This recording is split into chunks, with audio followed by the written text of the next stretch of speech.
Okay, that's for 2022. Hey, how's everybody doing tonight?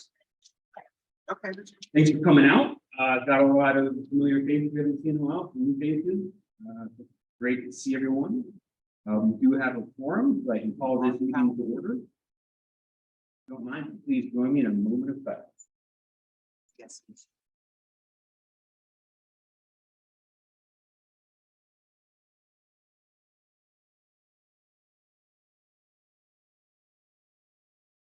Thank you. And please join me in the pledge of allegiance.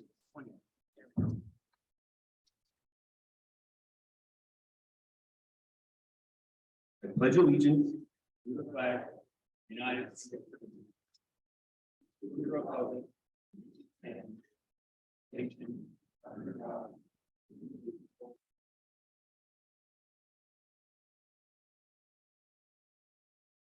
All right, so we've got a new format tonight. So we're trying an attempt to bring more of you out, which looks like it works pretty well. Participation is just online. We are streaming live on Facebook. So there's a camera back there in the corner, more being recorded, just so you know. But that means that later on, you can pull up on Facebook and rewatch this. We also have a YouTube channel that I'll be able to upload it to you. Unless there are any objections, I will approve the treasurer's report for filing and get into our agenda. First up, we'll go with the fire department. Oh, okay.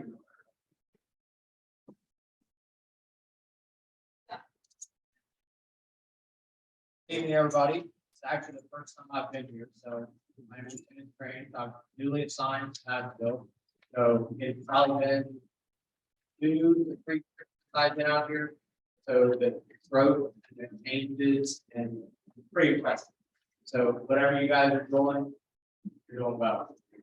So I don't have a lot for you tonight. The biggest thing is October is kind of fire prevention, fire safety. So a whole big picture of the simple things that we kind of take for granted. You're so as appliances, make sure you have carbon monoxide, and not so much you, a neighbor, elderly neighbor, family members. So make sure that their detectors are getting tested often.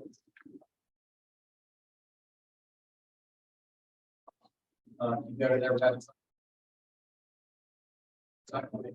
As far as it's all done with training, but there is ways to file. You don't have it on the website, it doesn't happen. And two, that is getting kids involved. Again, their responsibilities are kind of gives them something that they feel is there. So make them test them once a month, make them kind of come up with a schedule for paying. Mom, dad, your grandma, grandpa, you need to test them, we need to check. So make sure they're on top of things like that. Some of the other things that as we get into cold weather, especially during the housing, may not have seen you for years.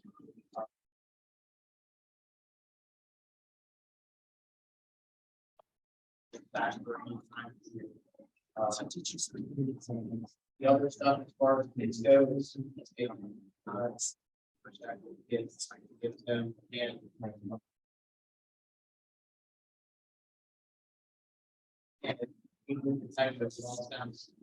sounds kind of silly, but I feel like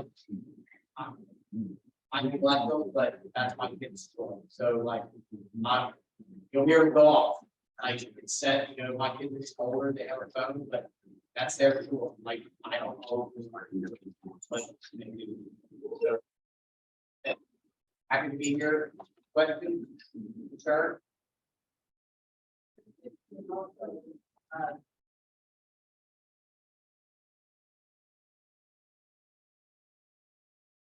And so generally, anything that we come up with is through the red.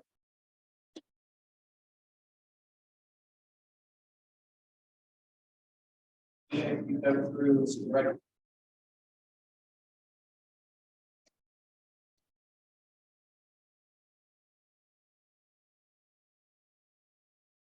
For the stamp code. They used to, so what happened with those is, those were all American Red Cross, so those were, they do like smoke detector programs. Those were all grants, so basically they were bringing us a certain amount, and when they were gone, they're gone. Those programs are getting a little higher, I think, part of their concern is they have to be able to track off. Therefore, it's paperwork for them, because again, it's government grants. But you can't get them directly from us, but they'll still come through us. But you get on the Red Cross website, or just search Red Cross, it'll pop right out, it'll be all.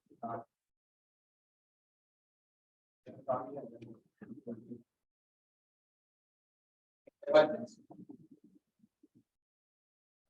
Thank you, guys. Very much. So, Officer Brown, I think we had some flyers that dropped off in front.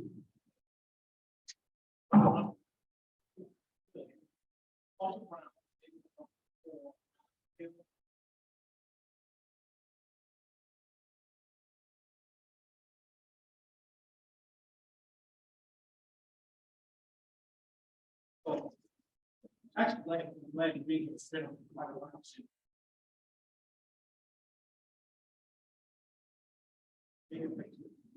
So I'm gonna start off by getting ready with you. No, we don't have. 3, 9, 7, 9, 44, 29. 5, 1, 3, 9, 7, 9. 44, 29.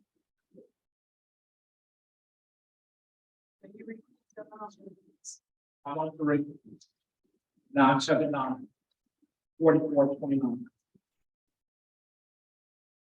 If you call me, I'm not there.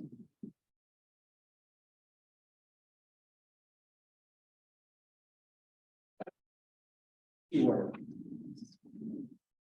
Also, if you have a crime going on, my hours are 62, so if you call me 4, well, I'll work the next day, right? Time, do what you normally would do. Have to call this week, non-emergency, just 513 765 1212 or 911 and we'll see what's next.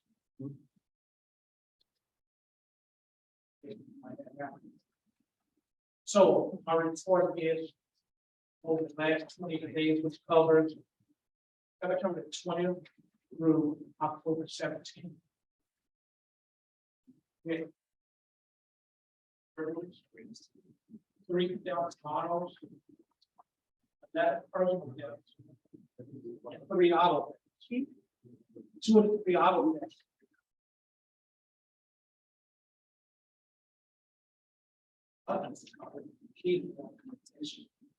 Just give you a little information. So it's one coming up fading to the keys.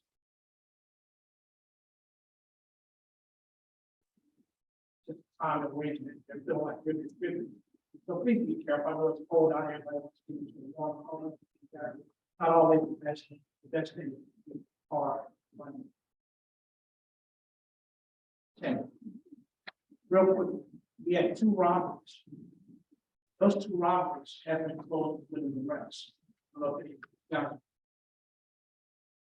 And the 5,300 block of Medicaid Way, that will happen 1,500 block of Madison Road. An individual by the name of Elijah Kyle was arrested. Both in Madison Road. So, as we get into what I want to do, dark Twitter, out of your surroundings. I cannot get into a particular situation.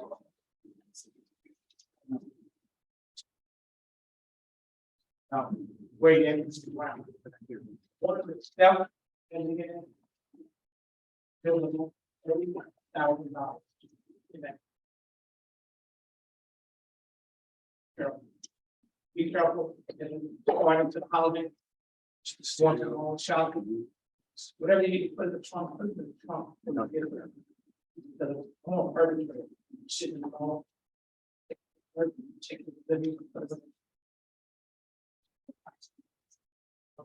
Right, yeah.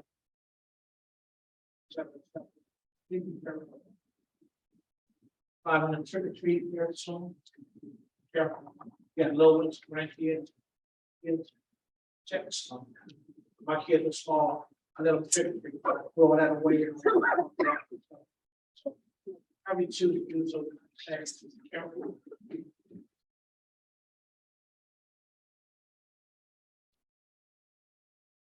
Any questions? Yes.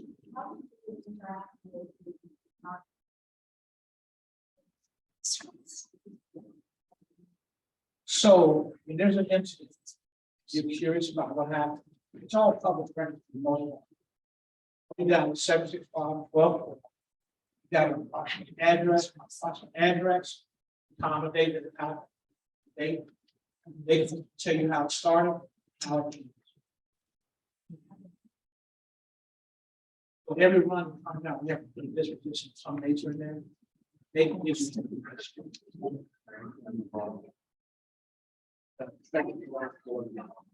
Now, you're talking about something that's already in the court system. Talking about something that's already in the court system. Yeah. Oh, just an incident. Like I called. What was going on and what to do about it, but it wasn't an emergency. So you're reporting it. Yes, Okay, so again, you call, you just give that information, I call taker, she'll have the questions for. She needs you to answer. Right. right, but how do I find out if anything is followed up on this is to continue? So. Two things, one, you can call. Same number, find out what the disposition. Not happy with the disposition, reoccurring, and it's okay to call it this, and speak to a supervisor. Speak to that supervisor about the situation. It keeps reoccurring. How can we resolve this?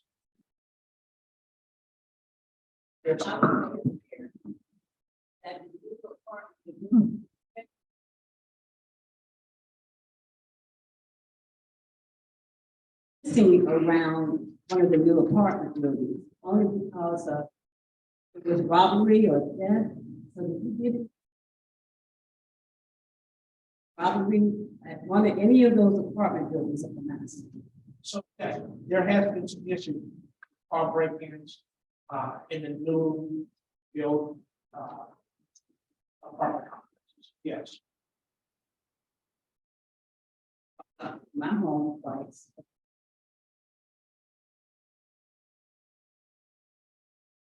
I just wanted to make sure that the true that they didn't report the next week. So, Thank you.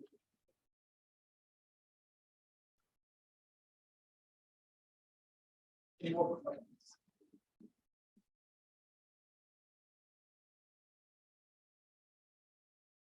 Thank you. All right, next, we will go with representative from Schroeder.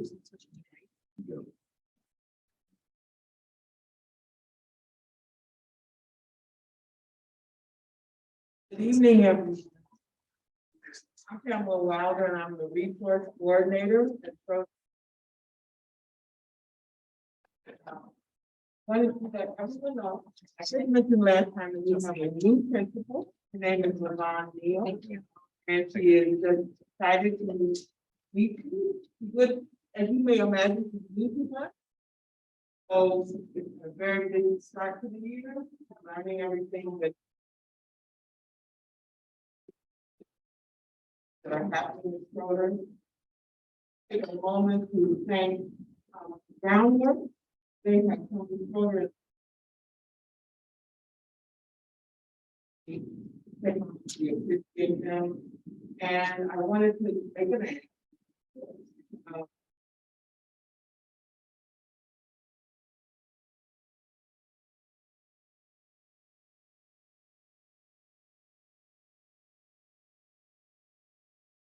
Seventh graders need help with basic.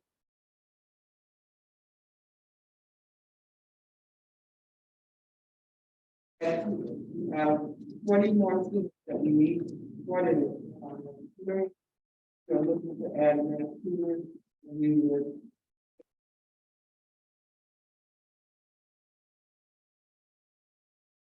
It's to the community, this space, I want to thank you, this space for all you.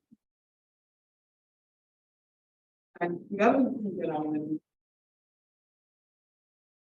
Our teenagers who are eager to do community service, that we have opportunity for us to work in the community, in the community. Hesitate to let one. I need to give it a while.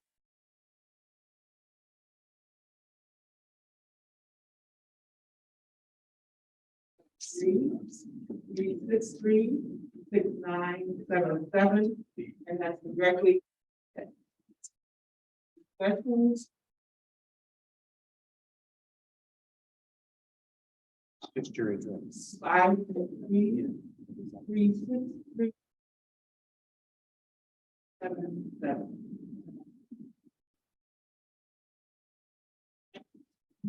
Thank you. All right, next up in the library, we'll have Carrie.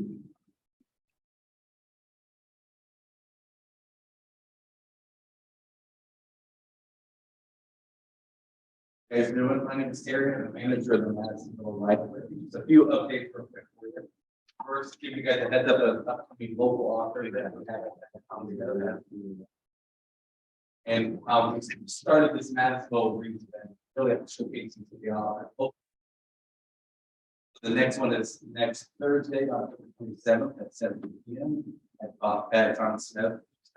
Hopefully you guys stop by. And we have a partnership with Epic Fire Pizza. If you're not familiar with them, they are a pizza joint in Bad Tree. They also have a location in Blue Ash, and they are really trying to encourage our youth. So you pick up a card here at the rec center. I know Brian has a few, but also at the library. The idea is they have free 10 books, and they can get a free 10 inside. So really encourage you guys have these at home. Have a few cards up there, or you can stop by and pick one up.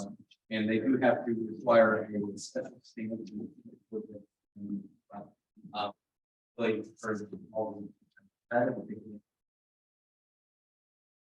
Last but not least, I know you guys are anxiously awaiting the opening of the new branch. I'm so excited up here. We don't have the opening date at this point, but I can assure you we did all pretty well. We got all the furniture in slowly. If you go through, I want to walk by the window, you can kind of peek in. A lot of our, oh, you did it? What you see? Oh, God, okay. Yeah, a little study pod. Yeah, we got 4 of those throughout the space. Our kids walk up from Donkey Parker and they peek in every day and we stop by the desk and they decide to tell use playhouse and they start asking questions. Really building up that excitement. Coming up again, we're still hoping and on track to open this year, and that we're getting towards November, right? So it's on the horizon. So, but I will say that starting November, we will stop pretty much all programming at the library. Because a lot of flexibility with the move, it requires some staff that we over and really get activated. We have a maker space coming up in our new library. So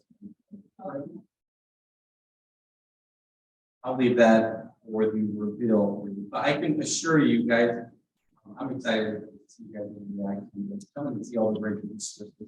And really the investment for putting here in that. So the only thing we will do, guys, if you have a question, is we will continue to see milk service up until we close temporarily. And then right now we anticipate closing for at least a week. To kind of prepare for that move. In that time, we'll really obviously think about the kids feeding them at the school. And right now, we'll be working with Brian to see about their numbers for the rec center. So meet them. Any questions? I know you had a question. So I kind of missed some of this. What's the ad? What's going to happen to the historic old? So the new address is 4910 Wetzel, which is literally just across the street from where we are now, off of Prentice in Wetzel. And we are pretty much set. First floor, almost the whole stretch of diplomatics, about 75% of that corridor there. As for what's happening for our current building, the library building. So we're gonna hold on to, we've got a lot of building projects going on right now. So it's likely gonna be storage, kind of non-public facing steps, possibly. So it'll still be owned by the libraries, where people are concerned. It's a beautiful building. And we wish we could have stayed there. I will say, while we wait for our new building. Hopefully you guys are aware of the Walnut Building, supposed to be a newly renovated location for our new building. They just opened it. So if you want to get a sense of what historic building, that's a great space to go look at. It just opened today. So I encourage you guys to kind of check out that place. So it's really help build that inside. Angela?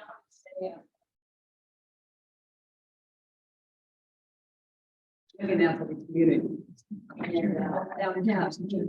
And I have.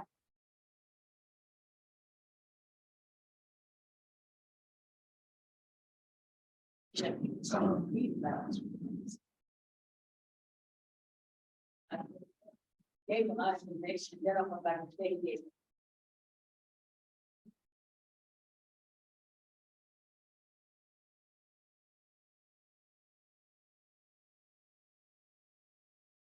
Oh, convenient. And actually, I didn't even restrain there. If you guys would like to see, I don't know how. I can check it out.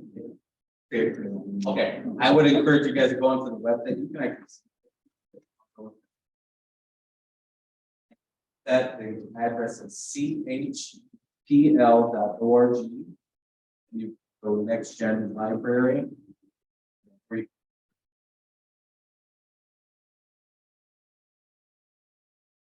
No, I appreciate it. Any last questions?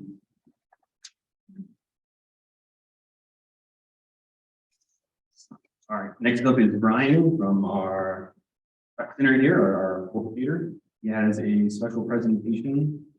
I'll say, well, I mean, yeah, of course it's special, but I'll drive for you. Here's-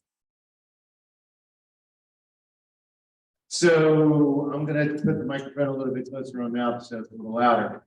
Before we get into the presentation of what's going on at Bramble, we do have a fall festival next Friday from 6 to 8 here at the rec center, partnering with the Oaks Church. It's gonna be a trunk or treat, so bring kids up if you want to have a trunk.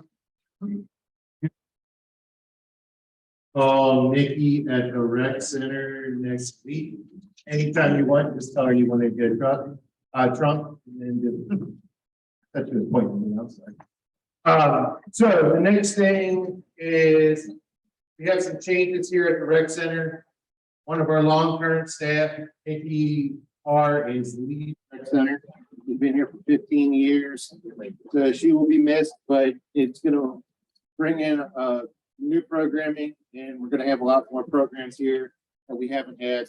So we're still looking to hire some more part-timers, so if anybody is looking for a job or knows somebody looking for a job that's over 18, we'd love to have, come up and talk to us about seeing how we can partner up and try to get some new blood in here to get some new programming. We do start pay at $13 an hour. Could go all the way up to $15.30. I know it's not a ton, but fun, it's recreation.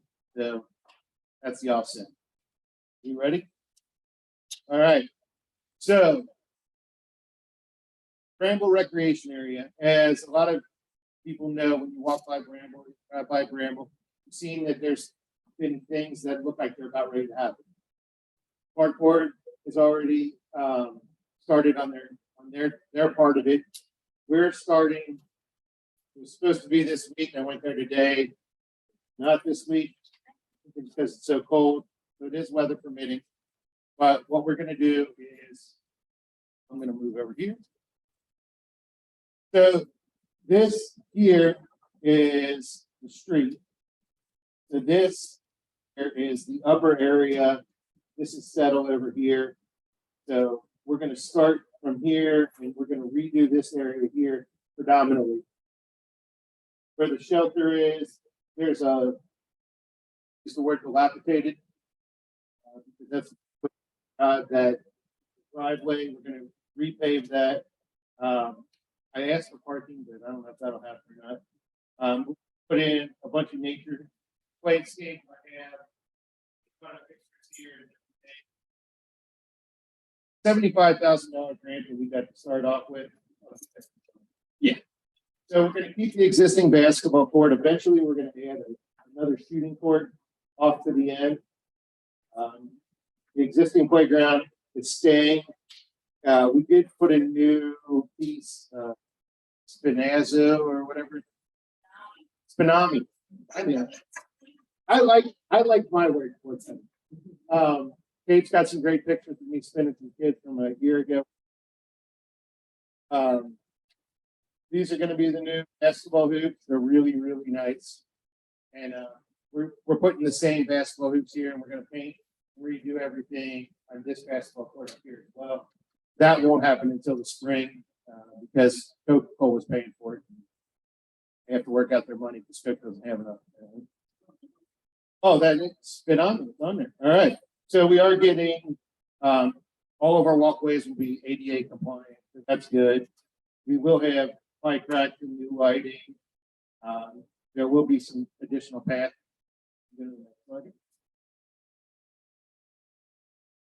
Yeah, the ball field's getting a few little things. Some of it's already happened. Like the electric and a few other things that have already happened. We're going to have an area for skates, since we've been doing all the parties in the park. So there will be a few other little things that you won't notice, but they'll be better for the community and the people that travel. All right. The bike path is the park board. So I'm not going to speak on that because my department. The proposed nature playscape is all up here. This is the area that I was talking about before off the settle, up by the shelter. So you have the shelter is 6 right here. So this is the area behind the shelter. And that on that hill area, they're talking about putting all kinds of stuff from nature swings and climbing apparatus and different things. Using there's a big pile of trees that's been there for a while. We're repurposing those trees into nature places. There will be also some. I saw this picture, kind of funny. There's some fitness equipment that's we got already in a warehouse, but we already own it, so ready to go in once we start doing the project in the next couple of days. It should start. Like I said, engineering told me they were supposed to start this week. Tomorrow's still this week, so let's hold up for tomorrow. But we'll have some new plannings, and I think the next one is all.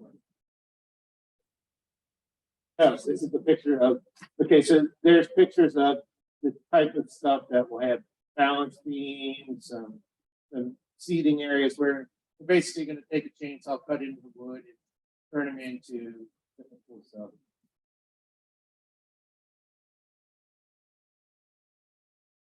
Overview of the plantings. That's lovely, isn't it? And these are the list of the planting. If you want a copy, I have one right here. I'll leave it at the front table. You're more than welcome to look at it. If you want a copy to take home, ask my front desk staff, she'll make a copy for you. I don't know why anybody would want that. You're more than welcome to. Any questions on this?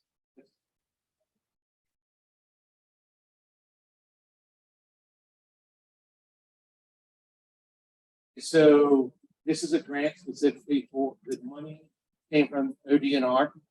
It's a grant we applied for, and it only goes for this specific site and this purpose because we had to write in to the grant what we were doing.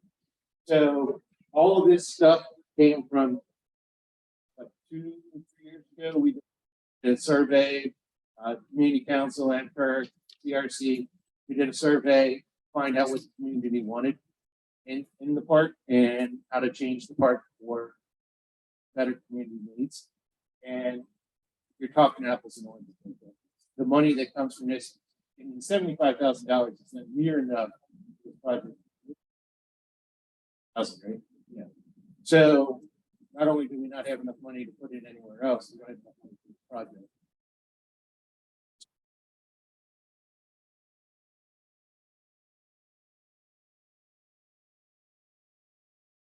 Yeah, it's awfully hard to replace it when I don't have anybody that uses it. We have a handful of people that use it, so there's not revenue to pay for that.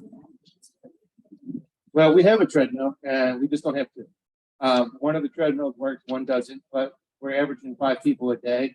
So at this point in time, I'd rather sink the money into projects for the kids or the seniors or different things. Right. About private. Yep, pretty soon. But yeah, it's different.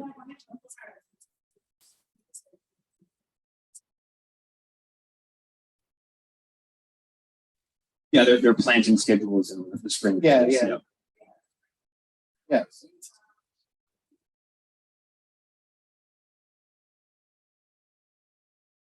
We have one treadmill that is not working that I can take out of there. Like I said, there's 5 members right now that use the rec center for the weight room on average a day. And very rarely do I see more than 2 people in that room at a time. One treadmill is really sufficient for the amount of people that use that space. If we get more people, or if you're telling me you can get a whole bunch of people, I can justify spending $4,000 to $5,000 on a new treadmill. I'll do that. But right now, I think that money could be better used to do programming for the kids, pay for staff to do things, keep our hours open a little later, stuff like that. That actually, where it'll benefit the whole community except for the 5 people that will come. Yeah, I'm just saying the justification and rationale why I haven't bought a new treadmill is because there's 5 people that use the weight room. I'm actually sorry. Yeah. I'm sorry that you had to wait to use the treadmill. Like very specific though, the ODNR funds not for anything with what Ms. Angela. Correct, that's what I was saying. Correct. So this is something where they had to do something outdoors based on the planning that had already happened. So just to be clear, this wasn't like neglecting anything else in the center. This is very specific outdoor. And that grant is specific to Bramble only. Yes.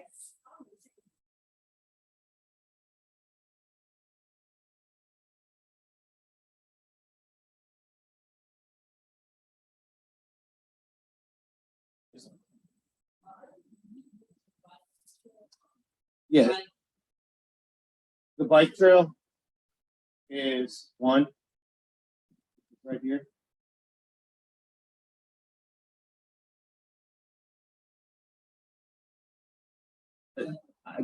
That's the internal parking lot at the park. And then what it'll do is this will be a shared use path, about 10 foot wide, nice and paved, ADA compliant up the side of the hill, and it's going to exit on Settle Street, where the current utility access is. So you know where the wraparound loop is?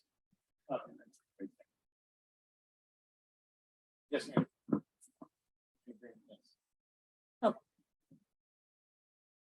So you said that, actually don't have enough to.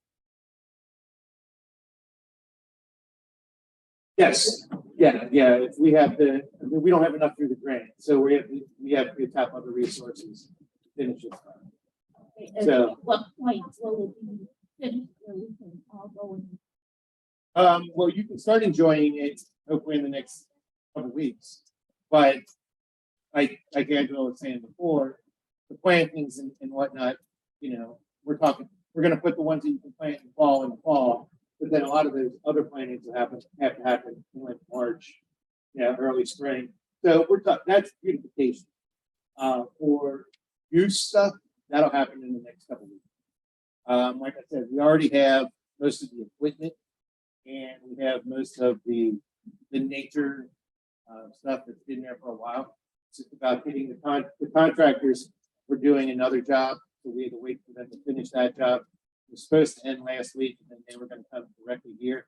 They said it might bleed into this week. So I'm hoping they start tomorrow, but he was. Just a quick question. With the bicycle trail, are you tying it into the Murray Trail? No, not directly. You know where the access kind of trail is right now, or there's a chain, that's where it's gonna end, and it's gonna end at Settle. In the blue team, he's been waiting for quite a while.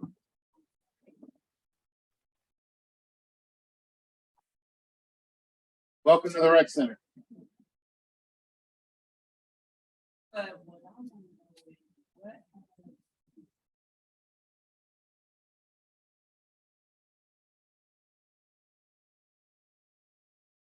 Well, we put a brand new $150,000 outdoor field turf soccer field in between the tennis courts and the basketball courts.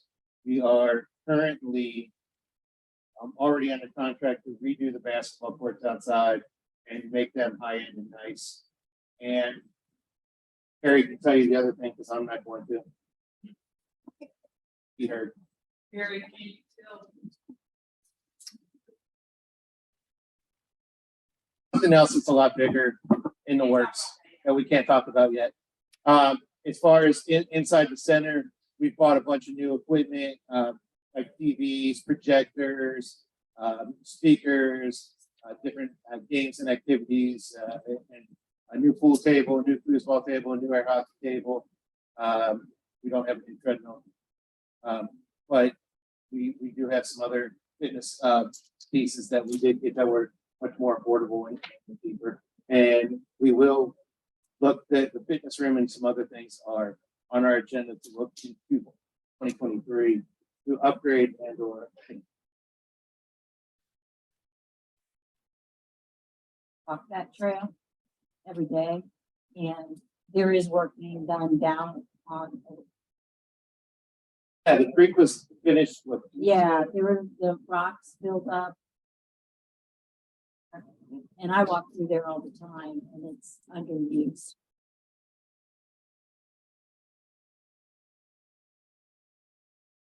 So anything you can do to. I feel safe walking through there during the day, but I mean, I walk that path every day.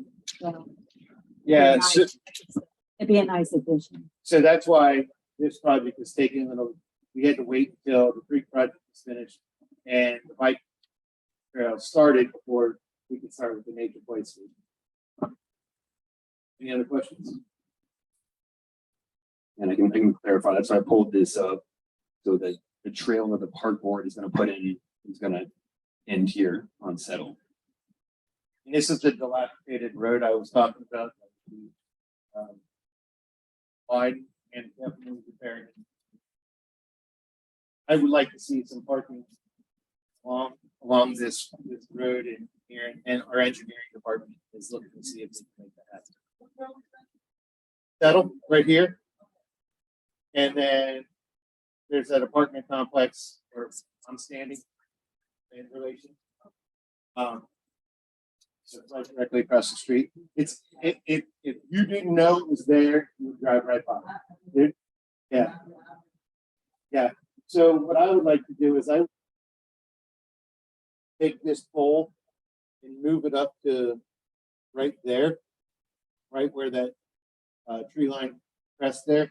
That way people can actually pull in safely and they could go park and access it without having to go all the way down to the parking lot, walk all the way up the hill. I mean, especially for handicap and ADA accessibility, it just makes sense. Yes, yeah, and the shelter will stay. So shelter will stay. And hopefully washed and cleaned and maybe some new tables. That's it. Thank you.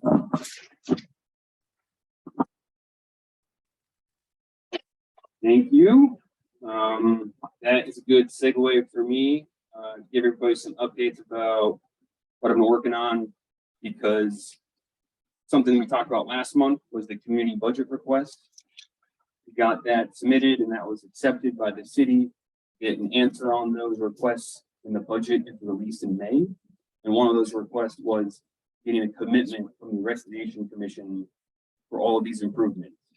Like Brian was saying, it's gonna have to come out of their capital budget.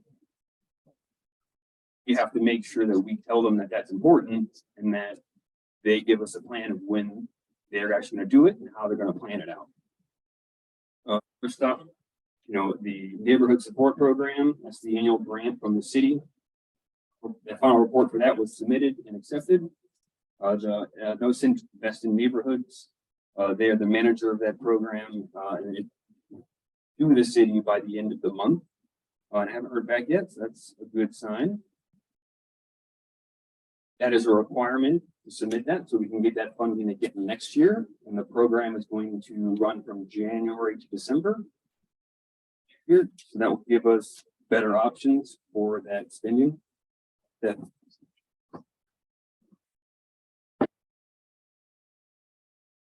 allow us to have more flexibility in the fall for events and funding.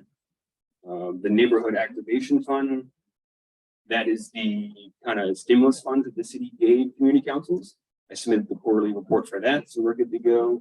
And we have until January to spend those funds. We're aware last month we announced that we have a vacancy for the vice presidency position.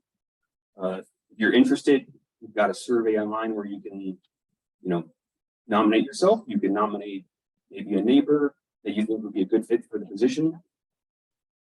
So just let us know. The board takes the vacancy very seriously because we want to make sure that it gets filled, because otherwise we have to wait until next November at the next election. And we also have the Madison Road traffic study. So that was actually voted on at city council yesterday because it has to be approved by them. Just as a reminder, that will be from Med Pace Way all the way to the end of the road, the Camargo. And they did not pass it as an emergency, so they will have to actually. But that is so that they will hire a traffic engineer, because basically they told us they'll never get around to fixing all of our concerns for Madison Road, and told us you should just ask us to hire somebody to do it. And that will public engagement sessions, probably about 3. The first one, we having all that data that was collected. And then a presentation of 6 options and how to redesign a road potentially. And then they'll whittle that down based off of feedback, the 3 options. And then get more public feedback and get it down to 1 option.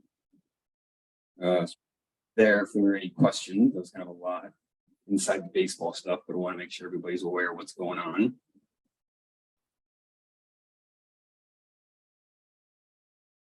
Fine. She's got a fairly simple request. Basically, she ran out of checks. Thank you.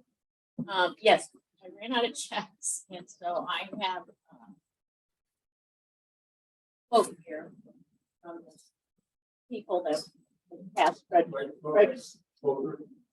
the past treasurer had used.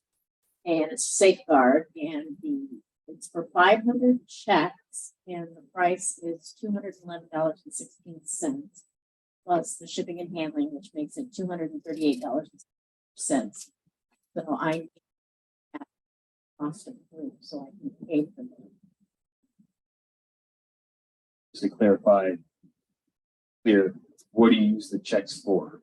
The checks are used to pay mostly the youth who have worked all summer in the different projects like Tuesdays Park, and also Miss Tony's youth. Would you like to make a motion to approve? All right, Kate Botos, you have a second with Amanda. All right, so by show of hands, who would like to approve this expenditure?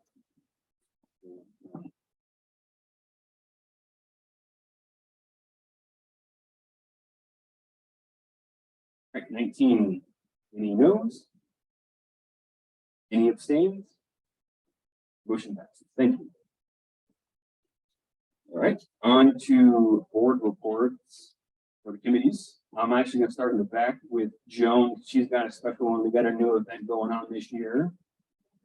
Oh, sure, absolutely. I'd like to be on stage. That's totally fine.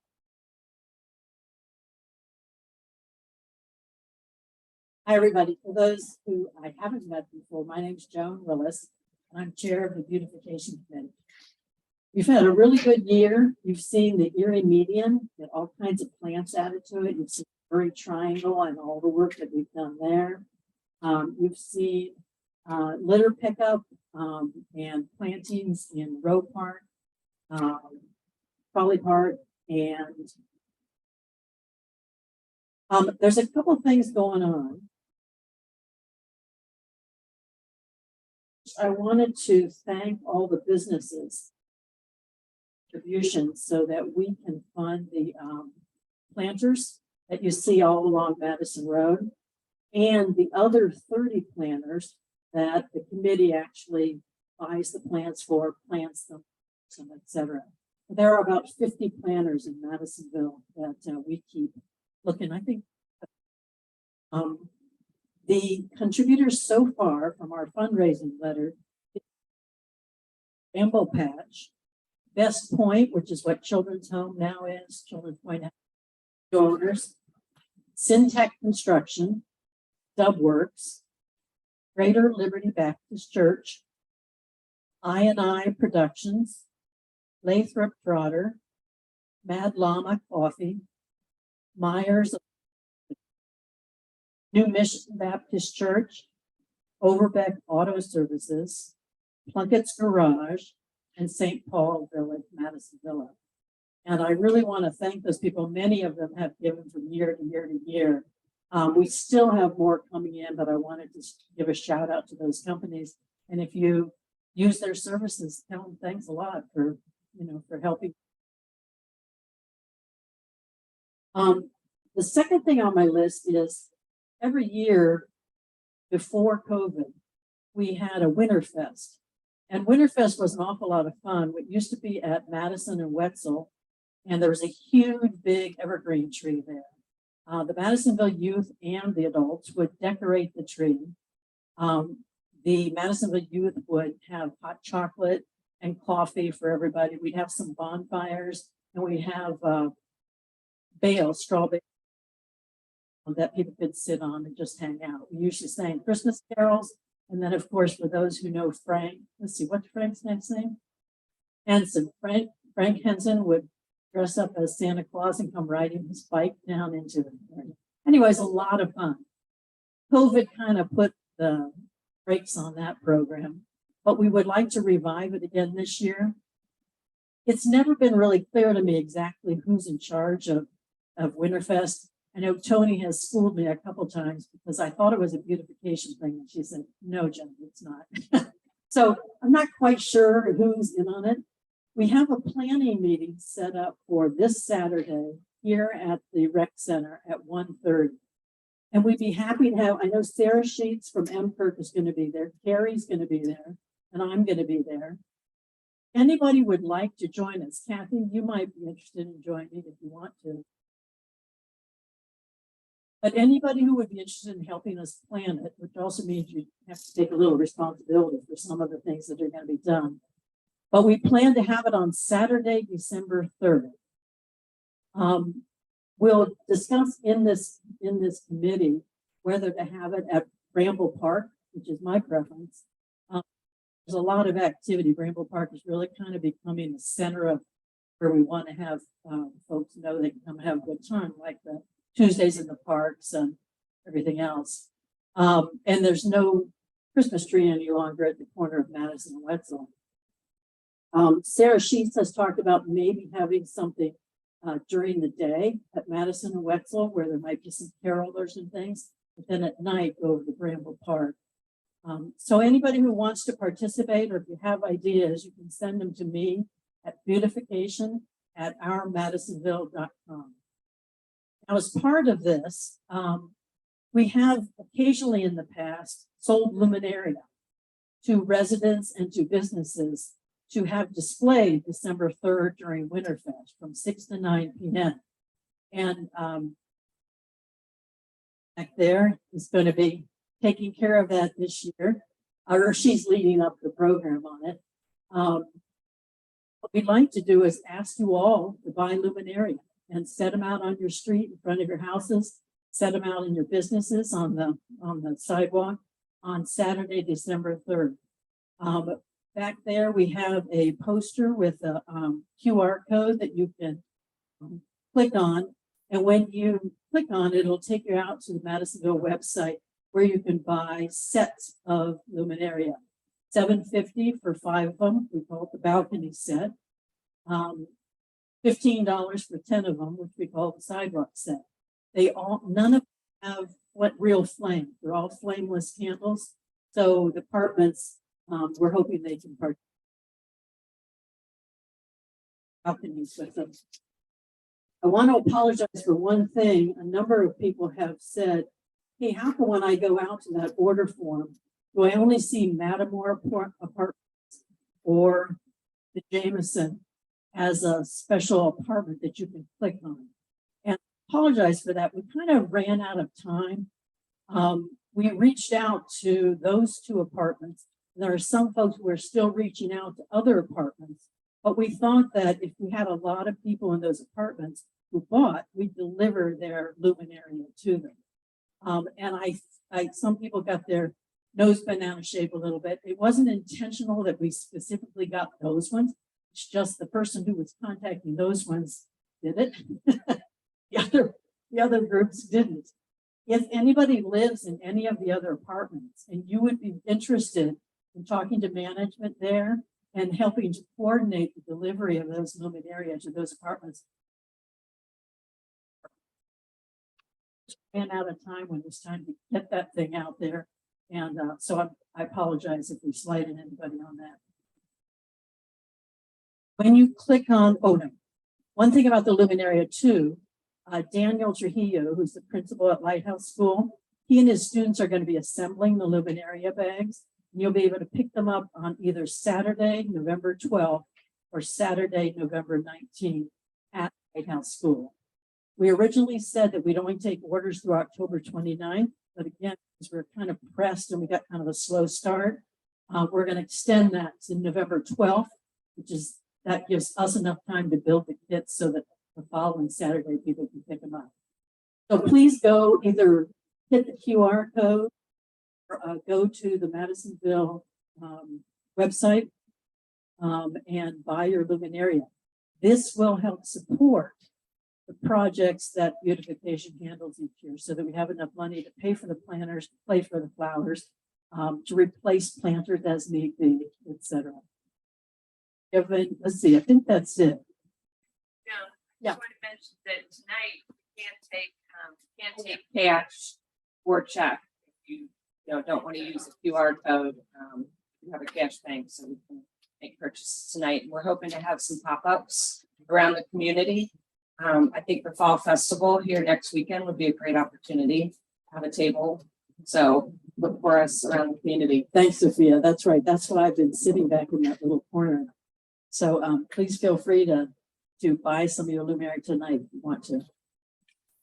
I don't know if you you want to say anything about this, or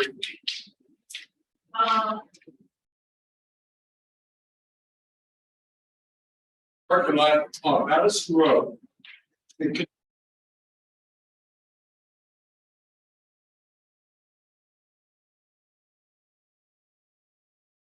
Put up, well, as a result of late last week, but the site of Fifth Third Bank now is a historic picture of Black Madisonville. It's a very beautiful portrait. As you go through the drive-through, that whole white wall is covered with a beautiful picture of the historic Madisonville, and it's called the Black Dollar, and it's a history merchants of Madisonville. So if you have not seen it, find, stop and see it. It's beautiful. Yes, it really is.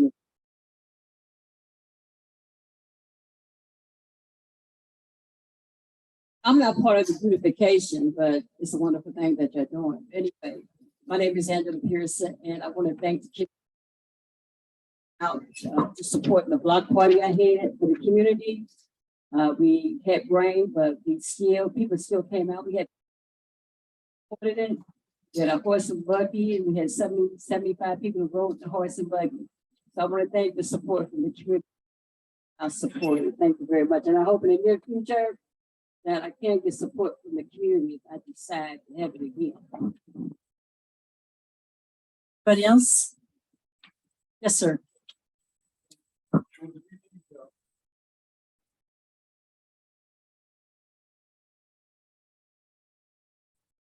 Actually, Sophia, right at that table there, can take your cash or check or credit card right now if you Yeah, want. you otherwise need a QR reader. Other than, yeah, or unless you just go out to the Madisonville, ourmadisonville.com, and you can purchase it without an app for it too. But yeah, see Sophia if you want to buy some. Take a picture of it, it will automatically say, do you want to go to that website? You just hold it on the QR code. That's what I was gonna, that's the only thing I was gonna say, is that if you open the camera app on your phone, you don't even need to take a picture. You just hold the QR code and a little yellow icon will come up and you click on that, it'll take you to the website. There Don't go. you love technology? I mean, that is so awesome that somebody can send me that little strange picture and it pulls me out. It's just great. Thank you, everybody.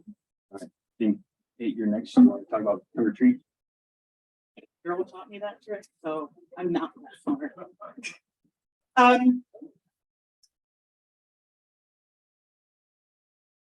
So we've got several trunk or treats that are coming up here in the next couple of weeks for Halloween. The community council is trying to participate and have volunteers at each one of them. So we will be here on the 28th for the Rec Center in the Oaks Harvest Festival. There are two on the 31st that we are looking for volunteers for. One is at the Six of the World School and the other one at Artsville. So if you are interested in participating and volunteering, you don't have decorations, see me, send me an email to ourmadisonville.com. We have questions that we can share. We want to make sure that our kids have a really great time throughout the Halloween weekend and stay safe. So that's the trunk or treat volunteers. We actually have a couple of other events that are coming up here in the near future. On December 17th, we are partnering with Artsville to do the holiday workshop that we've done every year with the exception of a couple of years of COVID. So families can come in and make various holiday decorations. We celebrate all the holidays. Pick your treat and make your thing. We've done it the last couple of years where if you want to donate stockings specifically, we donate stockings back to the community. So we'll be looking for donations to stuff those stockings as well. We've put our education series that was supposed to start in October. It's being pushed to January. So it's going to run January through April. It's going to also have a youth development component. As Susan mentioned with the checks, we put 28 kids to work between Youth Community Council with Ms. Tony and our volunteers at Tuesdays in the Park. So we're looking to do some youth development and get our kids ready and geared up to do some additional work in the community again this summer. So if you've got kids between the ages of 9 and 18 that want to learn some interview, get their elevator speeches ready, learn how to work in the community and with as well. And Joan basically has just made me decide that we're going to do a Follies because apparently Joan's a dancer. Used to be. Once dance. We've actually had several people talk about doing a type of community Follies. So we'll be looking to potentially look for some engagement in that. So we'll be sending out a survey to see if people are interested because we love the community and all of our talents. So be on the lookout.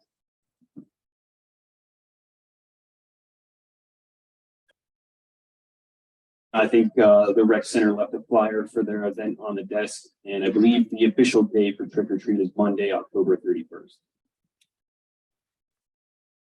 But Just a question about the 31st. We heard off.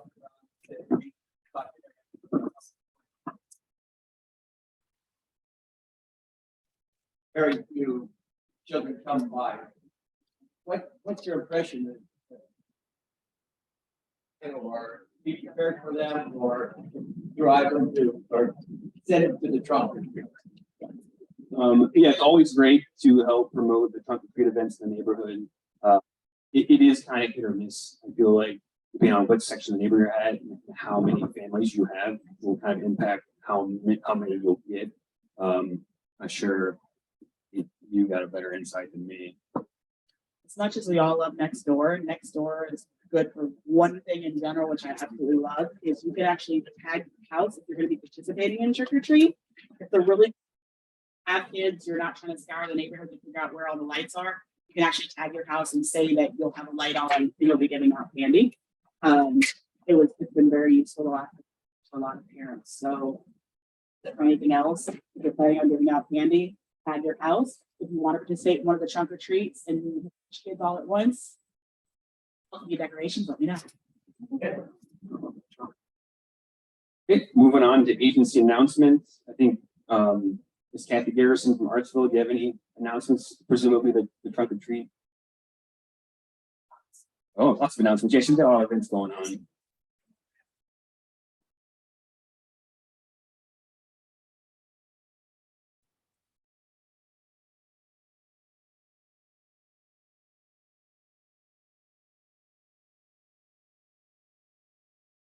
Those of you who don't know me,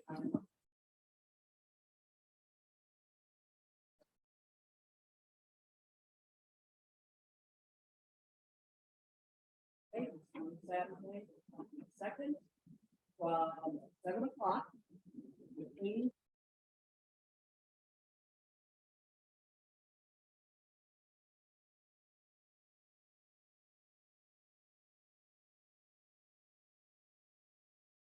excited about being here and makes a good, makes a great attendance. So come on out this Saturday at 7 o'clock. Secondly, on Monday, the 31st, we will be holding our 6th at Birdsville. We do it in the community parking lot. It's kind of a safe space for our kids. So you can run around. We've got a really special treat for everybody. We've got the kids who worked on a special project, and I can't tell it, but I think it's going to be a lot. Probably have some more cider, and everybody just brings a card, decorates, and we pass out lots of candy. So feel free to come out and join us for that one. On December 10th, we will be doing the Artsville Holiday House. That's our fundraiser for the year. We'll be having lots of some entertainment and join us for that. On the 17th of December, we will be doing in conjunction and the Santa craft idea of the box that she does. We're going to be giving away our annual holiday box to kids. We've done this every year now for the last, I think, 3 or 4 years. We give out anywhere from 200 to 300. Those boxes consist of donations from our businesses, our local residents, and there are things like, I don't know, cars or a box of juice or peppermint candy canes. Last year, I think we had some T-shirts from MedPace. I think we had other stuff, but I can't remember all of it. But we look forward to everybody. If you want to donate something, we needed a minimum 200 of it to go into those boxes. So please let me know if you're very interested. We'll give those away at a workshop. So I can provide one for you if you'd like. Yes. Question? Nope. Hope to see you at one of the events. It's going to be a busy holiday for us. All right, thank you. And they have a Facebook page where you can see all those events on there as well. The Harry from the business chamber, did you have an update you wanted to give?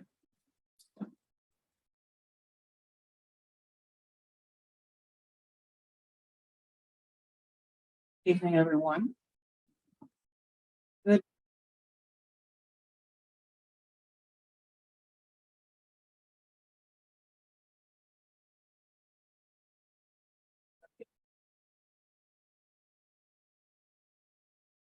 Occasionally, in a meeting when I'm not available, or even if I am.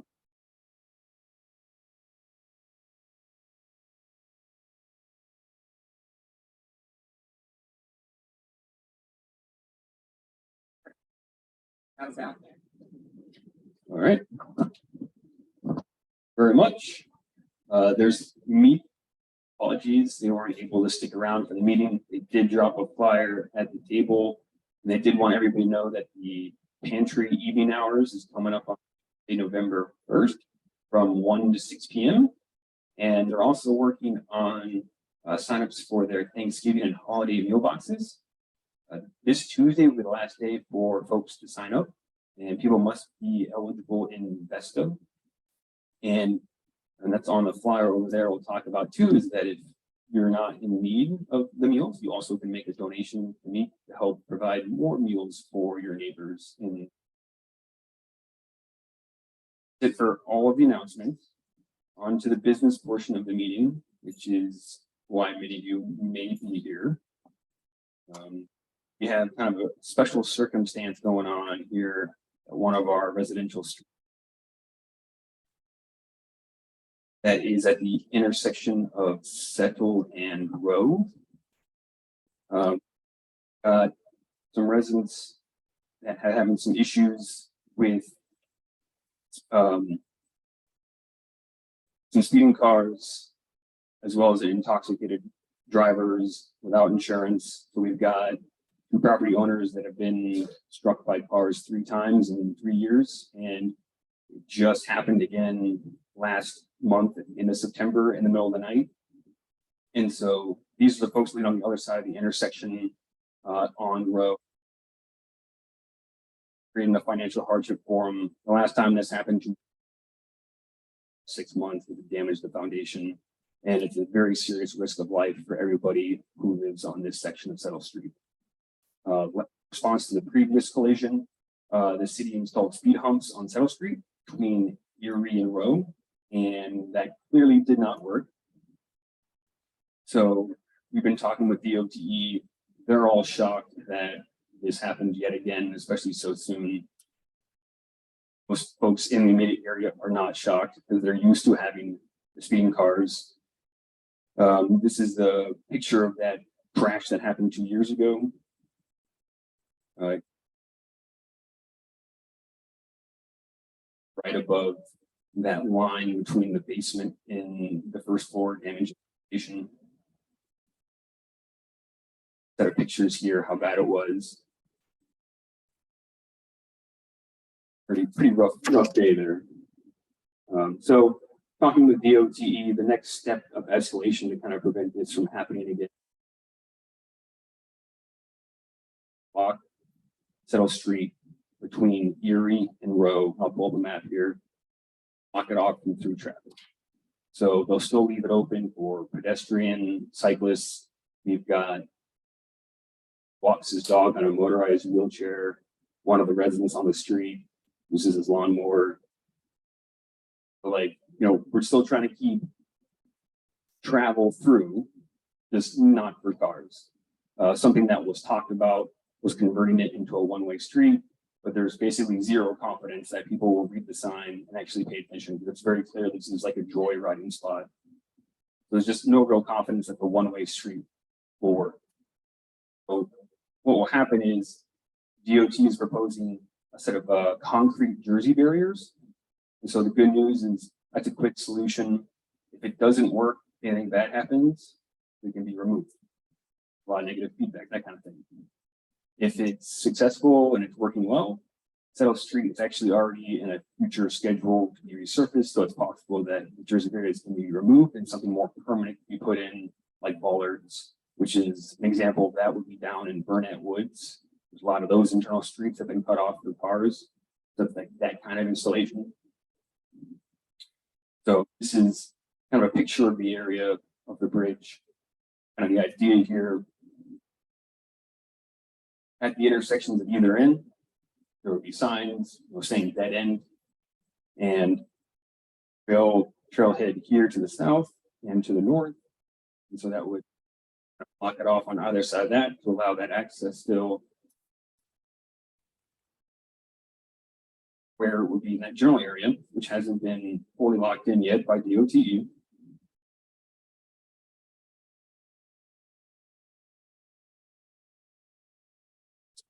Next steps, DOT internally, they found some, they found some loose change, I guess, apparently to fund this internally. So there wouldn't be any extra.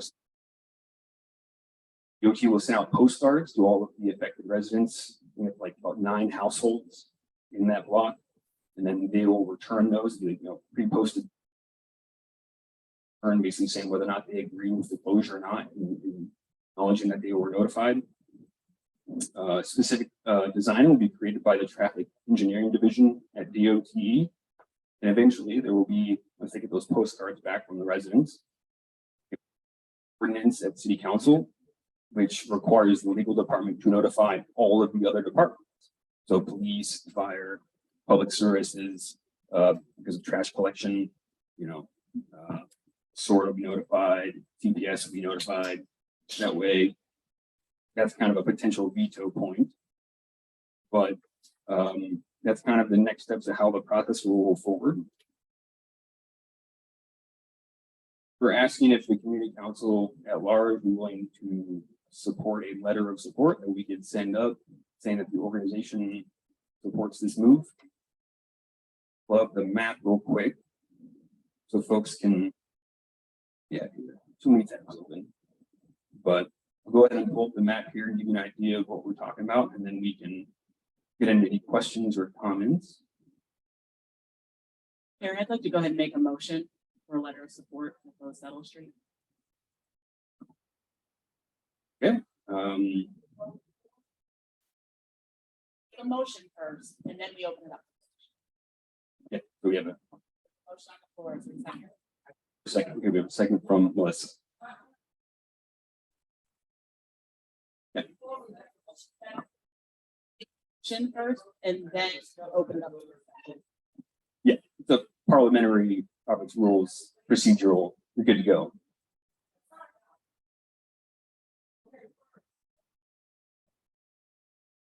Oh, sorry, apologies. That's the Department of Transportation and Engineering at the City of Cincinnati.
If somebody has any work.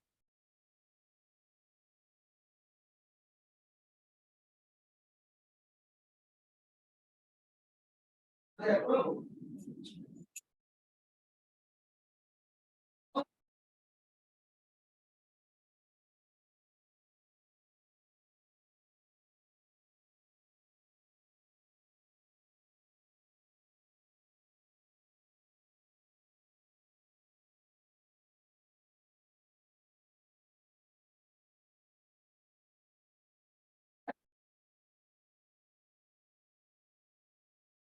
And we said that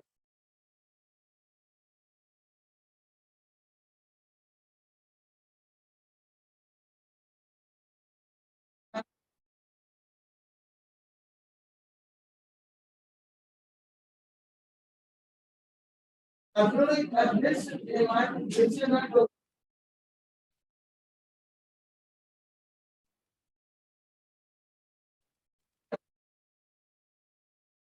It's a bridge. It's a bridge. Aboard, upon that. I'll give it to the police department. I'm proud. Yeah, the police department will be required to approve this as part of the process.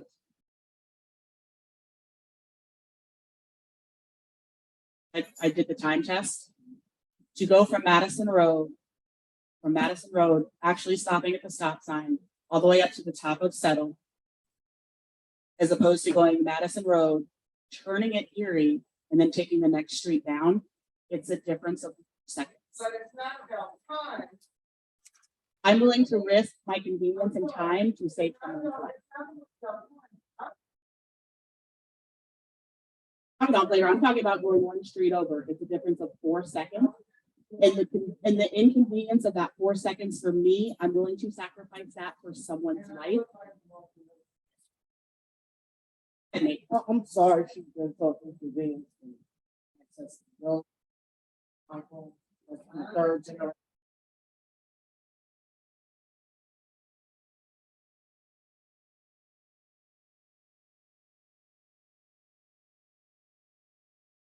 Out of my home for 1 year.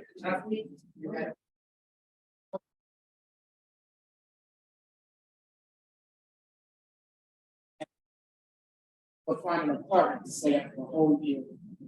He got an apartment for home and sit again. This gentleman. Other pedestrians with their.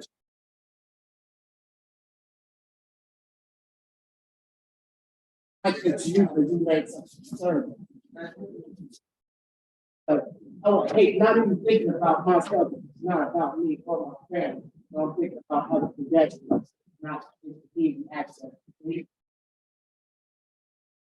Oh, it's weird.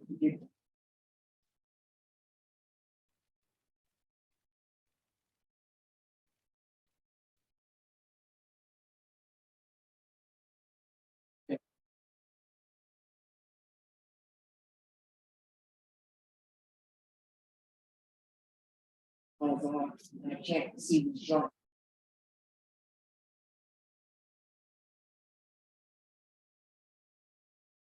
Okay.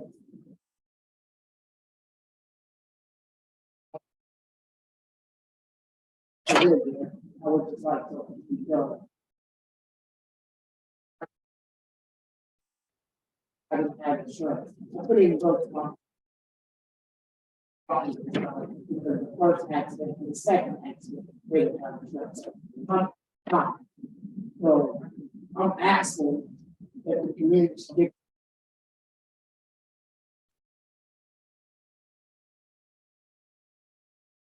Thousands of dollars each year to pay for.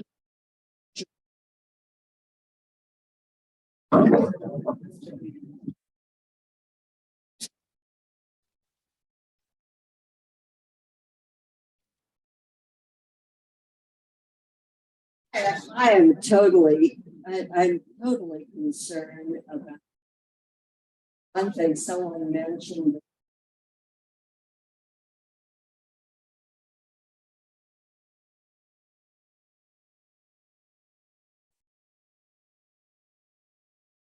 I'm afraid that the next time.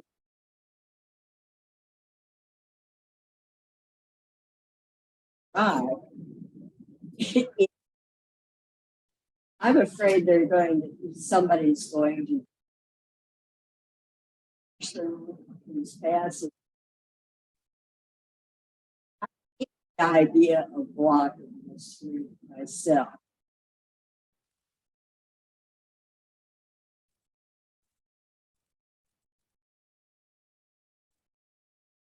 have to have, or I'm just not a happy woman.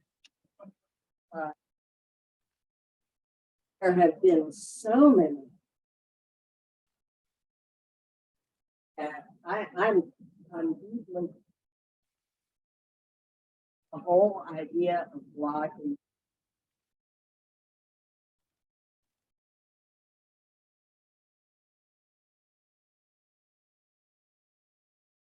If the police happen to be there, they can. What's the person, but.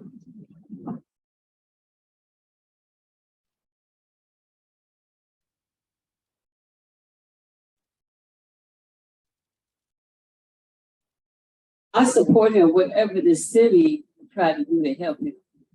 But I was out of town one year, and my car was ready to park twice. Somebody hit my car, went to my car. I could have been sitting in the car. Not only that, there's a house right there.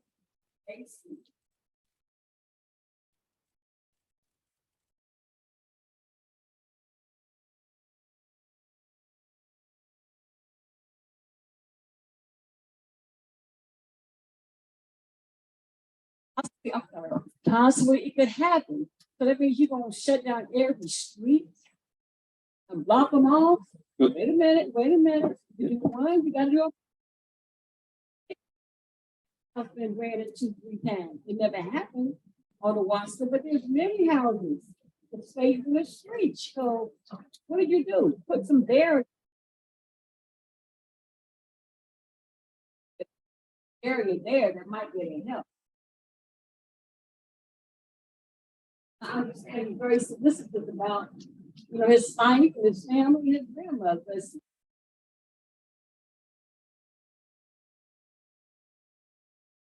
I just feel like this is there for everybody to use, and not just those 5 or 6 people that you're talking about. Just at the sound part, because we all share input in it. They need to help them to figure it out.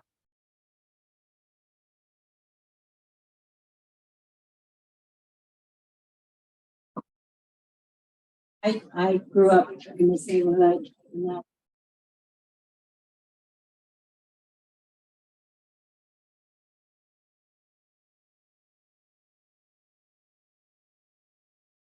People, I walk my dogs every day.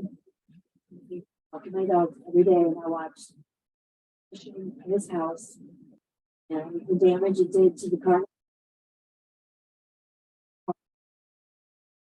Kind of a isolated street. It's not a 2-car street. This is a one. Gotten hit. You have to stand up to the side to let the cars go by. The cars come out to the street and don't stop.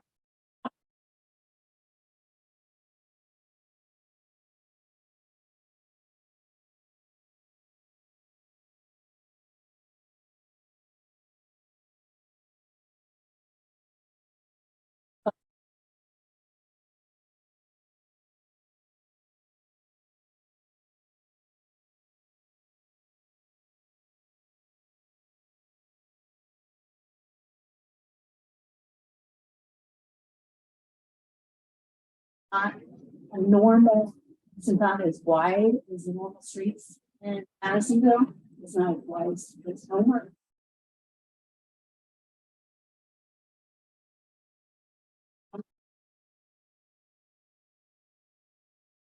I had 2 cars torn to pieces. I knew, but I don't have money to replace 2 cars.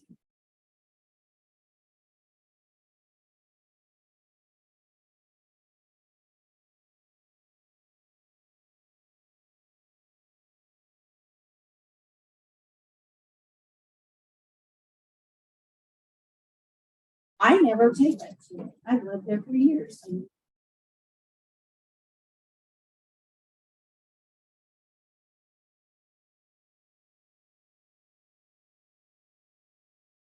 Die or get severely injured because something's done.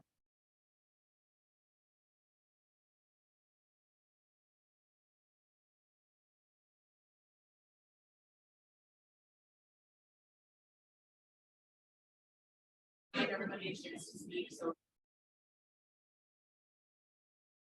I say it's important that something be done in this.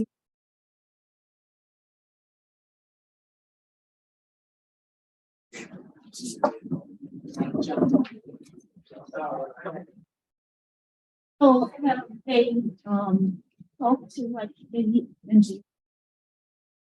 Cause I've gone to other.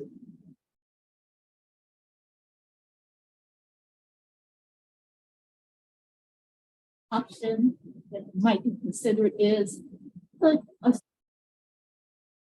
stop sign, not a stop sign, a stop light. And with the speed camera, and I have. Like, we ended up getting caught on the camera and we and they get sent.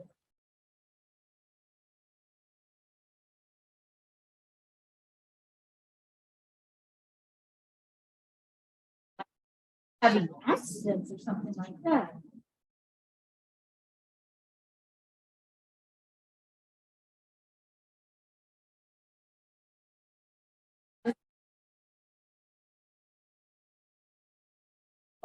Yeah, I've been talking with them about this through all of this. When it comes to red light cameras, stop sign cameras, speed cameras, right? There's two really big issues with that, and that's why we don't have them in Ohio.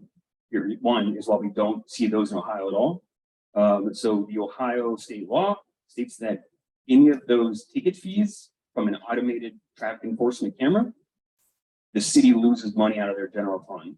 And that includes the court fees. So the city of Cincinnati would have to pay for every single one ticket. They'd have to pay that. It would lose that out of their budget every year. They would lose money because obviously part of that would be the court fees. So that's it. That's why you don't see them, but that would be a negative drag on the budget.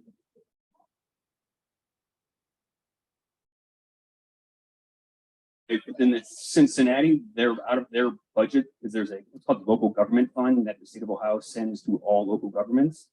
Out of that distribution, that municipality, they lose that amount of money. So the budget gets less, the city gets less revenue because of the.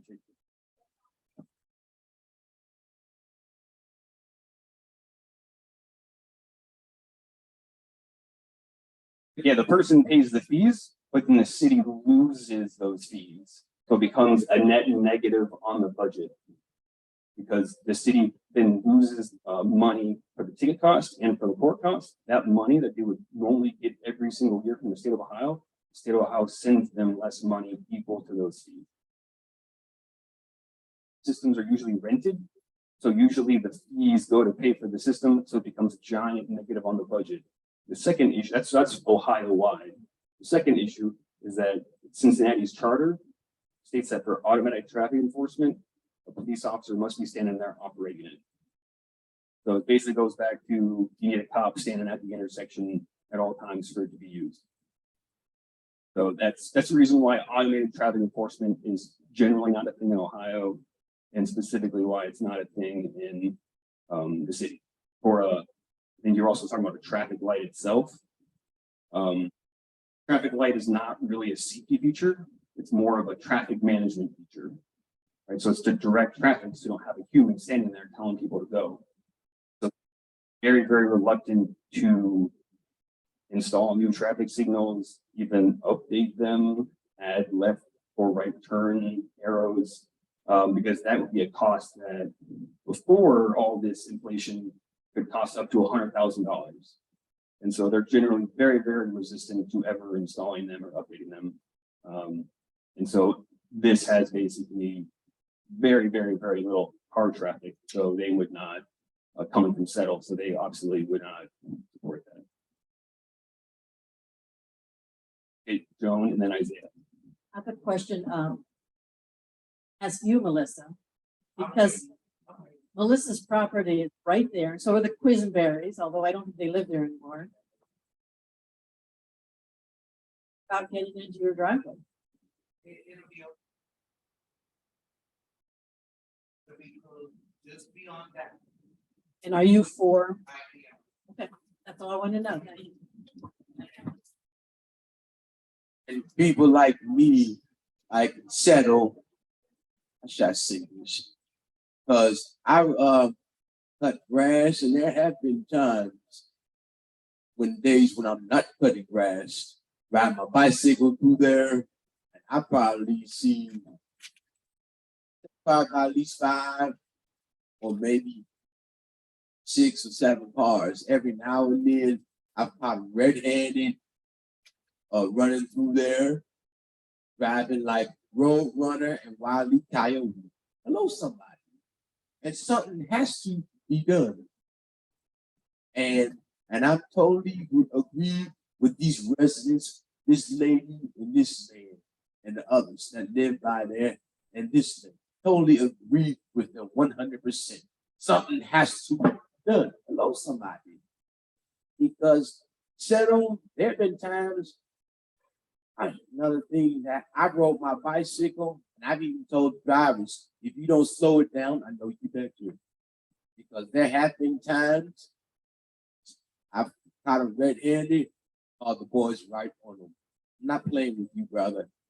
You can stop it or slow it down. You're not in Chicago, and you're not in Los Angeles. And all that sort of thing. And that one spot we showed at the very end of Row and Settle right there. And they should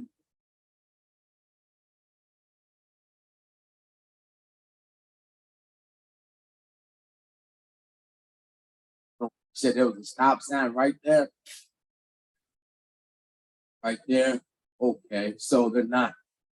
There should be. Oh, now I see. So they're not stopping at the stop sign. Well, what they should do is I say, like, have a police officer somewhere sit along right there, and that definitely, if the police officer sees them run the stop sign or see them, that definitely will stop them and teach them a lesson. Slow it down. If not, the license will be suspended. And like this man just said, person ran into his house, but didn't want to pay for the damages. That's not cool. You was at fault, and you must pay. If you don't want to pay, you're going right straight to jail. No excuse about it.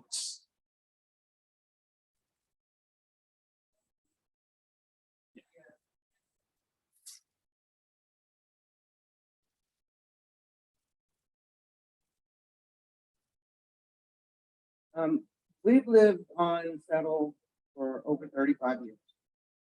And we have been complaining in those 35 years from the beginning of the speeding. We had children, we had pets. And they have flown down through there since the beginning. Then it was the drug activity. And we called and taken pictures of cars and license plates and everything that they told us to do. So continue.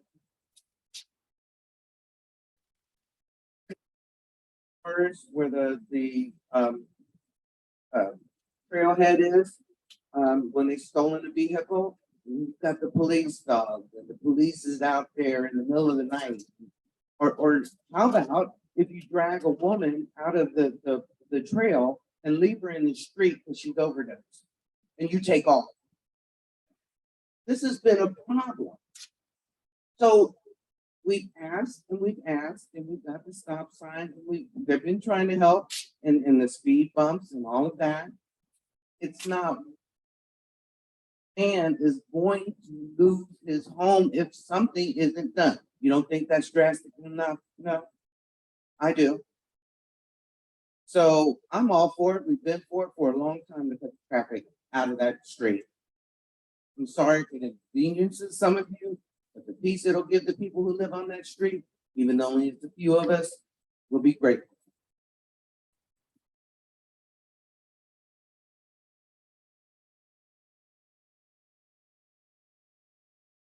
Yeah, but there's been a lot of work behind the scenes. Mary Waller's previous members of the community council who have worked really hard with the streets and study for years, trying to figure out a solution that's getting unsettled.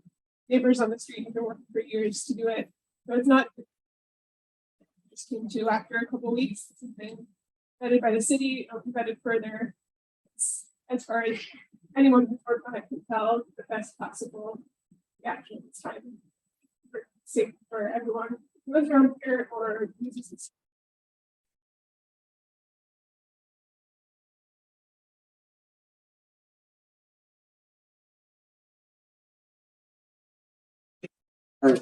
And that's the next step.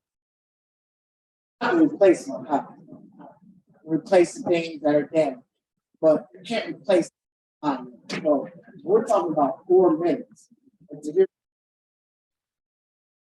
here, because I don't know. Here, and runs that up down that street there, struck. Because not only like the example we said before, traffic and stop sign, they roll right through. So I don't want to come outside and see somebody laying out in the street or in my drive. I don't want to stay at 4 minutes. You know.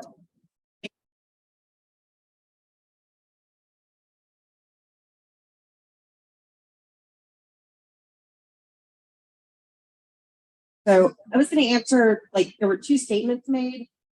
First statement that was made, it was earlier on, somebody made a comment about emergency response times for the individuals living on the street if there was some kind of situation. So the city will not like move any traffic patterns. It's going to impact the response time that's required to be like insured and receive like whatever kind of certification that's necessary. So they definitely, that would be tested before they would have ever discussed this. They do take that into consideration, and they don't just simulate it, they generally go out and actually have a drive response time test. So that should not impact any kind of response time. Melissa's smiling because she does medic work. So that shouldn't be a concern. I don't have a dog in this fight.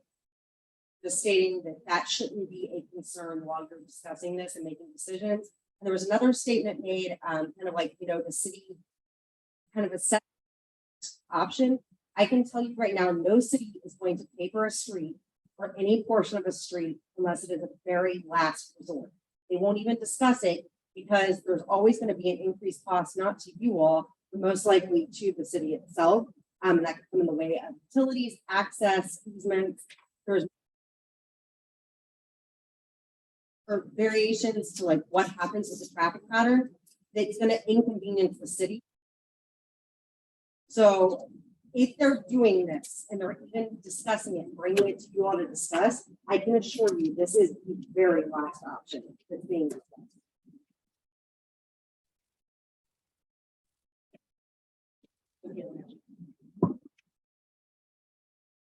I use shuttle every day to walk my dog. See, how about we have here is it just it's stupid. And it's one of those things we big willing to use their cars as projectile without any concern with where they may end up. You know, it's terrible that we have to do it, but I can't see any other way to do it, to stop. Because you know, it happens at 2 o'clock in the morning, the guy's bombed, or maybe just doesn't care. And he may be killing people, he doesn't care. He's just conceded control of his car to whatever. And it's unfortunate, but I can't see any other way to fix it.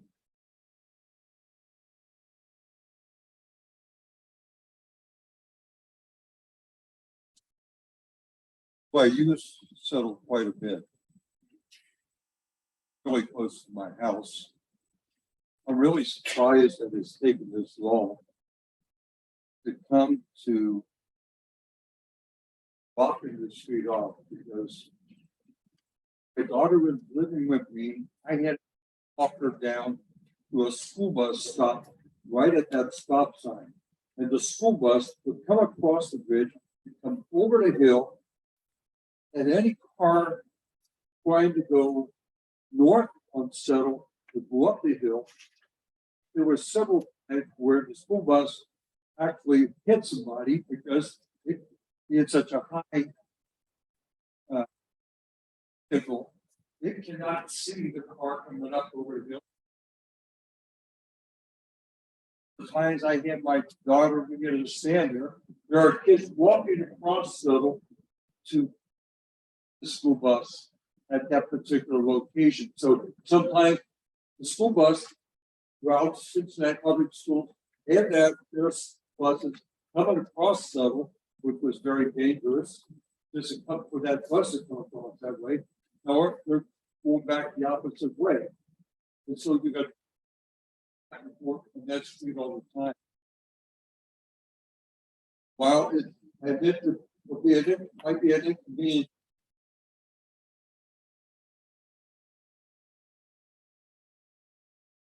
Or for something to be done, because way back when I take my child to the next corner all the time, every day, there was an ongoing fear every single time.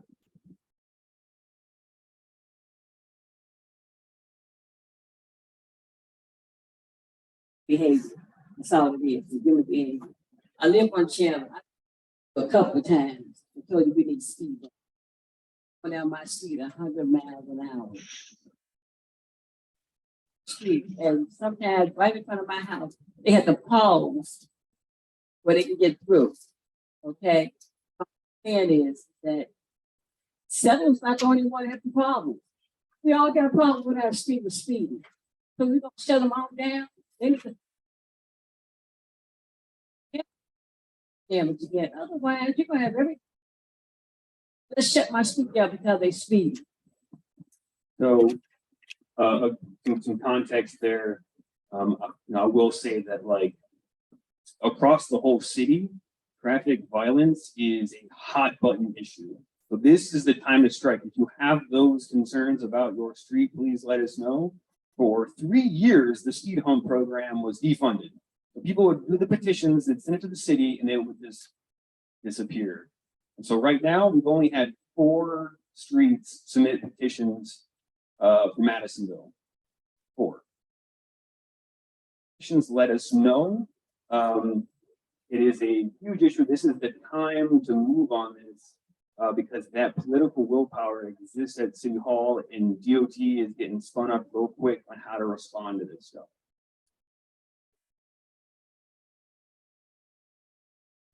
Put in a petition over a year ago. And I have been complaining about work ever since they put those apartments in. I've never heard back from the community council nor the city on our request. Not one word. Okay, I'll let you know. I do know it's on their website. They do have the scores and the ranking up on their website. I can send that to you. I apologize for not sending that to you earlier. People kind of things we can help you out. We've done that and we've done everything we know to do on our. Yeah, and that was the big problem is that they just canceled the program and then they just restarted it and it's going out to bid to contractors now for it to be installed.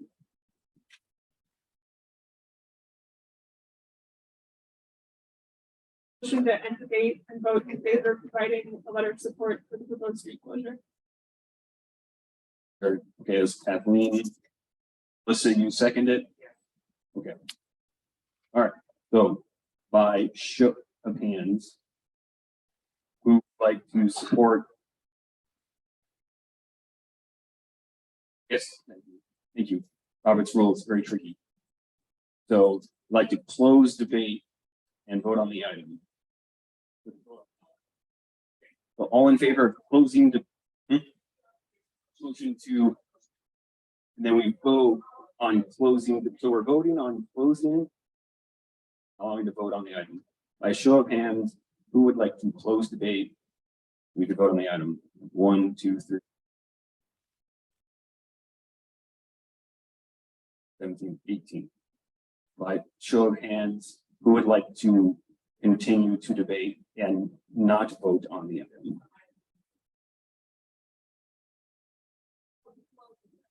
Debate, discussion, and then we'll vote on it. We had, say 19, or did I say 18? 18. So 18 yeses to vote on the item. Anybody who would like to not vote on the item yet?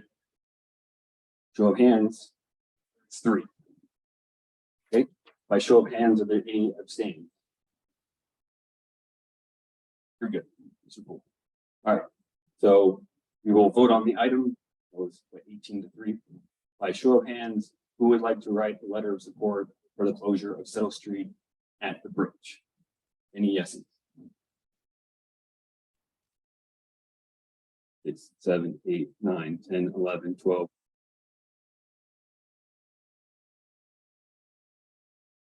And how many would want to vote no and not write a letter of support? Show of hands, how many no's? 2, 3, 4. All right, and then are there any abstentions? I cannot vote. The president does not vote. In the back, so that S's have it, and I will write a letter of support to the city for the closure of Settle Street. Thank you for correcting me on the Robert's rules.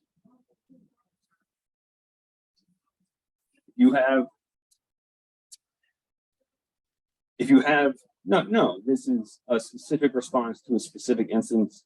And I did forget to mention one important thing too, is they have video cameras so they can, that's a real big thing. If something like this happens at your street, to your home, ask your neighbors for the video proof.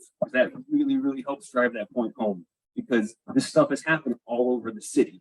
And like I said, we need to step up and make these concerns that people have been having for decades. Like, this is the time to do it, to have those concerns addressed, because that political willpower finally exists at City Hall.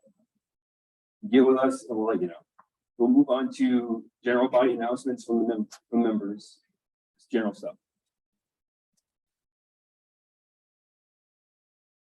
Yeah, so the city's website, it's neighborhood traffic calming is the website.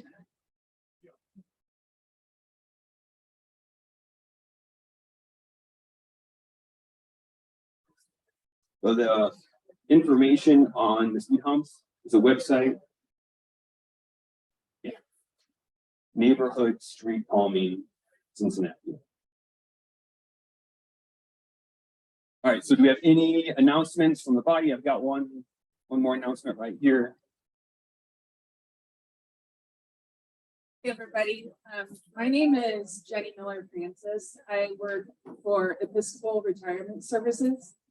And the reason I'm here tonight is because I just wanted to talk to you a little bit about the Hamilton County Elderly Services Program. It is a really unique program. We are the only, Southwest Ohio is the only area of the state that has this program.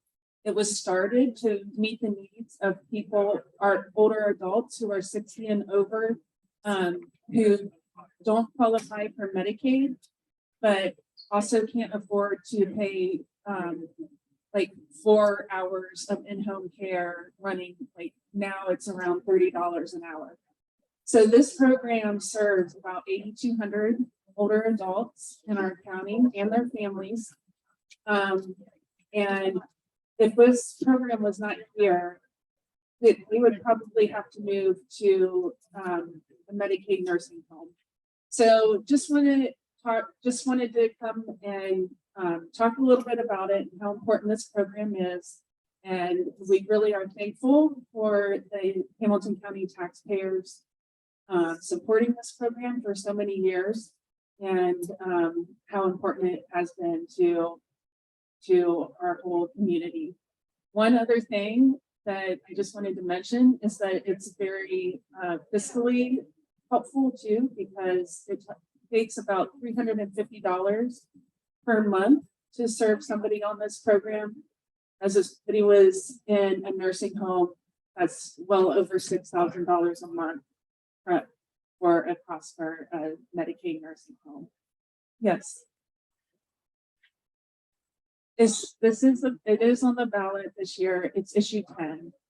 So hope that this has been a little bit helpful. If you have any other questions, feel free to ask me. Thank you. There, I saw another sign up over here, just general information for the group. So the program, it's called Neighborhood Street Calming. You just look up Cincinnati Neighborhood Street Calming. Now have the petition, it'll have, also have the program that has like the rules and how they manage the program. All right. I even talked to the, what is it, like the transportation, demand for the transportation department and all that. Did everything. I live right on the west side. We can back out our driveway. We have people that park there, don't even live there. Matter of fact, they live on board up in King Tower. They leave trucks. If you go past left or right now, it's a long truck right there, been there for months. Police won't do nothing about it. So what else can we do if we didn't notify the city and the transportation department man that be out here has seen different vehicles that the same guy parks there? What else can we do? Yeah, it was like 4 vehicles. Yeah, kind of your options here, like, so this program does require a petition by all the folks on the affected street. The other option is, I think one in the city, you only can park on the street for 24 hours, and then you have to move your, which, yeah, again, will require constantly calling the cops to tell them these guys to be able to move. Mhm.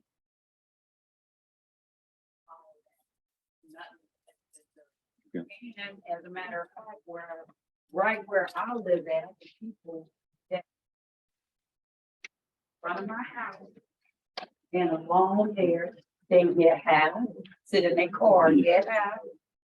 They do other things that they should not do, that somebody that has little kids to come outside and you got somebody in the car, clothes on. You know, Yeah. we have all of that up Yeah. here.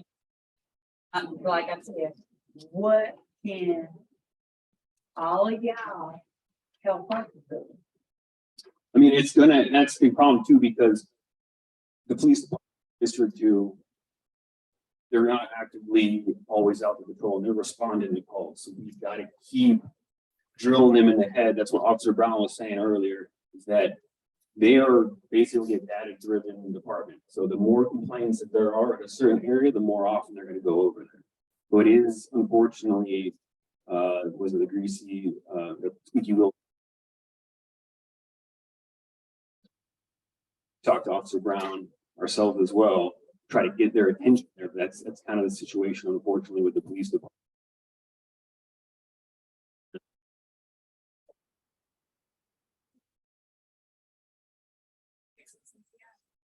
So for like abandoned vehicles, if you see a vehicle that's parked in a 24 Oh, hours, dear. but if you do the app, they will actually send a tow truck out within 24 hours to tow it.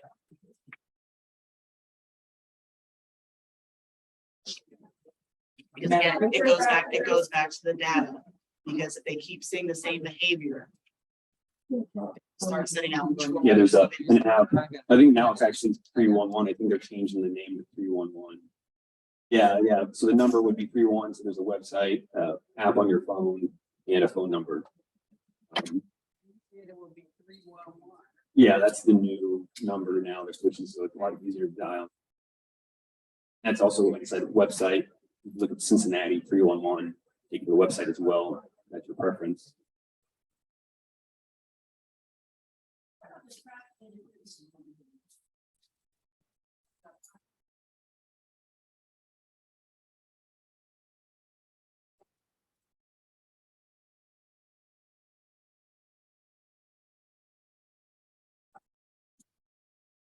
Get out straight, you have to go way out in the rack.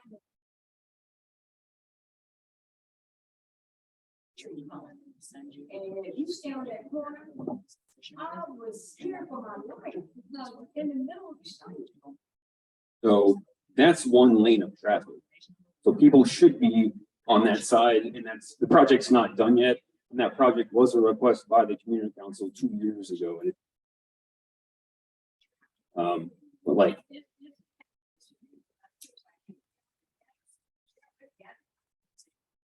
right.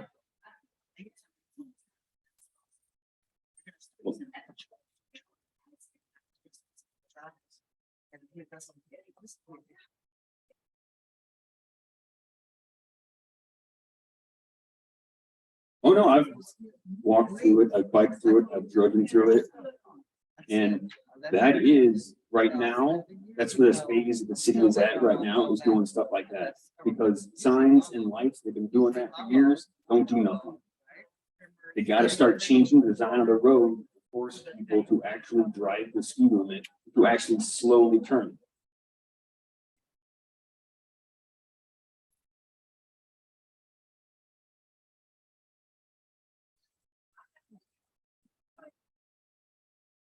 They're a lot slower than they were before. And we've also applied, requested programs where they were adding what's called speed cushions, a special type of speed humps. So they're gonna be going slower because we got accepted into that program and to Jameson, which is that street before there. They're going to be installing speed cushions hopefully in the next year to help keep people going the actual speed limit. So when they get to that turn, they're not going 35, 40 miles an hour. They're actually going the speed limit.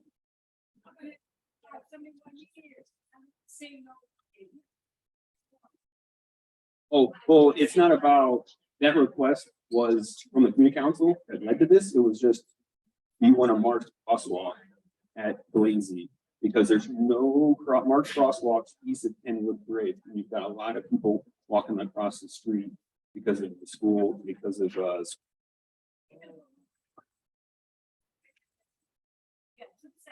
that was their request, because there's no sidewalk over there. Go ahead. I was just gonna say, do you want to officially adjourn? Because it feels like maybe it's time. Yeah, that's the next step, is that we can. Okay, I'm gonna motion to adjourn. This is my first ever meeting. I'm making a motion. There's a few seconds. Okay, all right, we're adjourned. Thank you.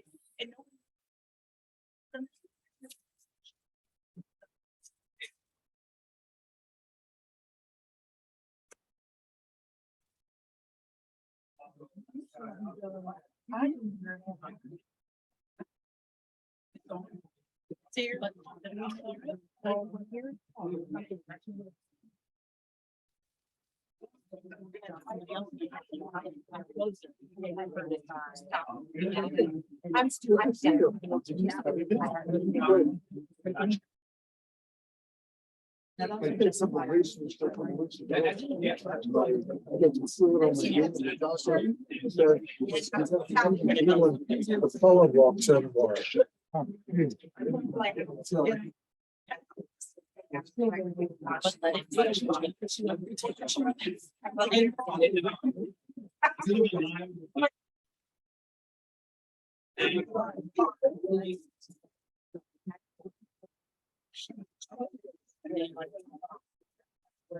Well, I'm getting texts and there's really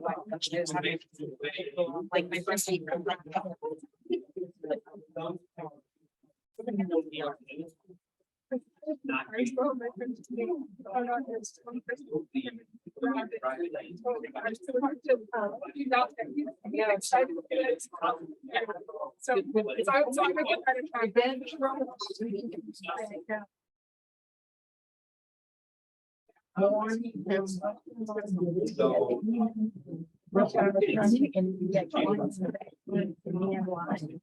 Asking you, I have three vaccines. But that restricts me to feel that you're trying to get the parts from the Northwest. Big loan.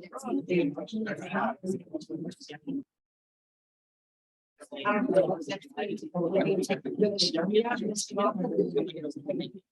that goes like, have you talked to them?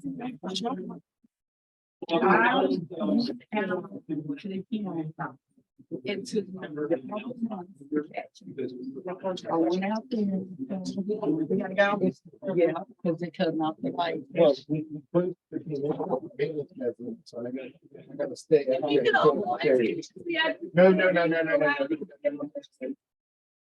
I'm on vacation. Stuff, there's some stuff I need to pay for. No, I'll be here. I don't care about that. If people are to stay.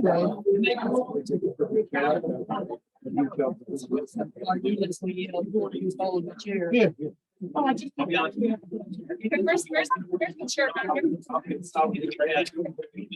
Okay, you know, right.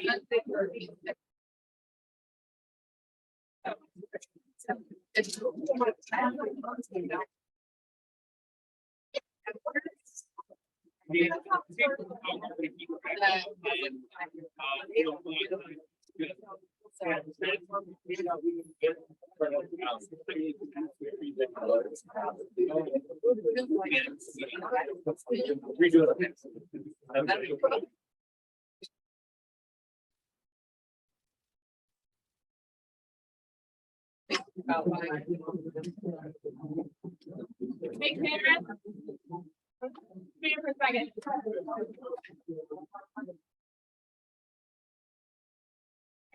Maybe, yes.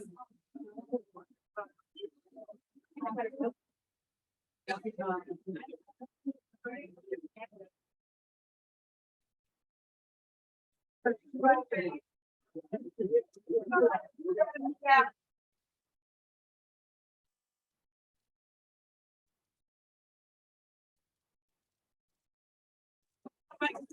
It's not your fault.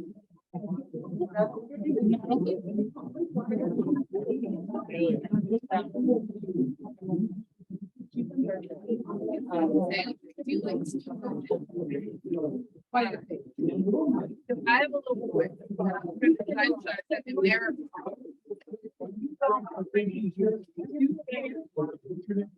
Did you want me to? Yeah. Okay, let's start again. So, I mean.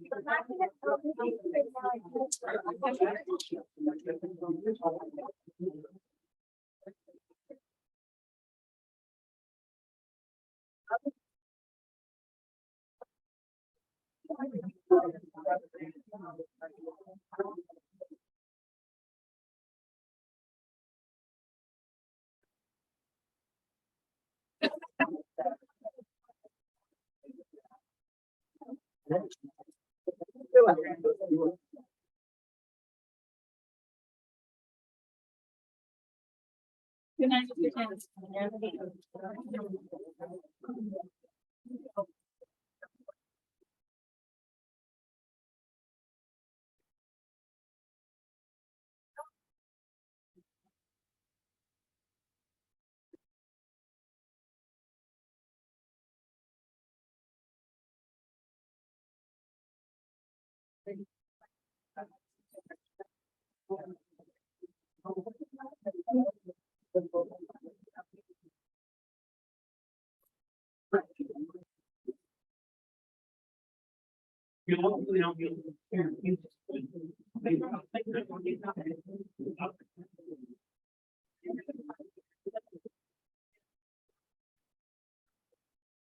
You're expecting me to know.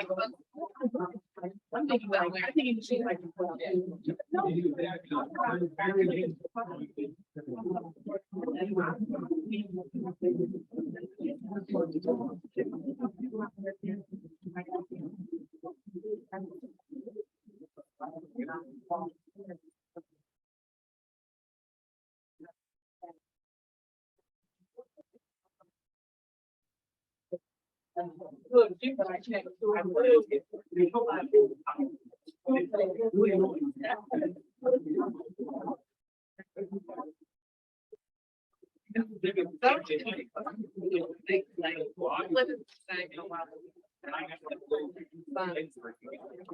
And so like, I haven't looked at anything, but then I'm starting to think about like.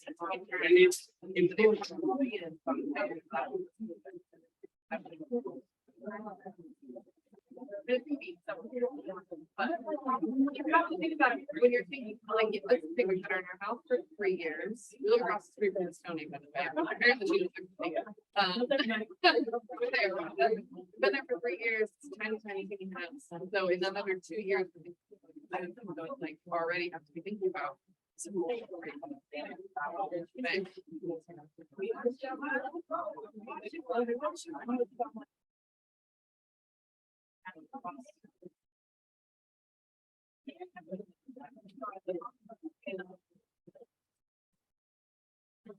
I'm very much like.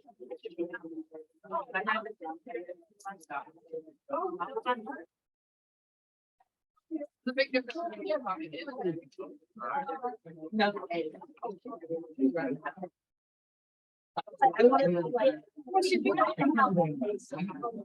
You know, you call, and you call city. And nothing has to get done.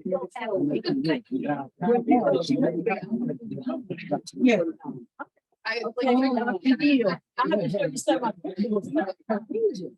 yes, so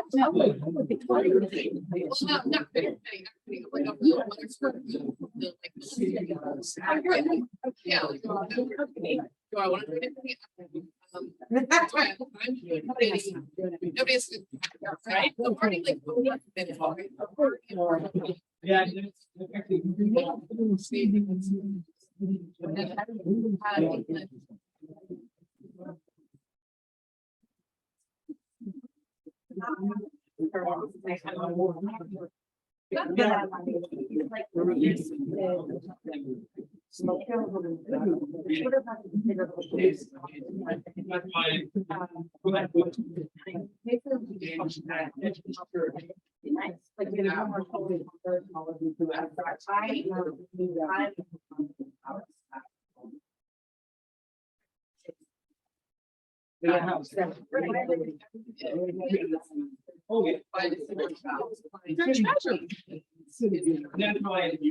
They should be allowed to get the money if they're not, if they don't have such a public status.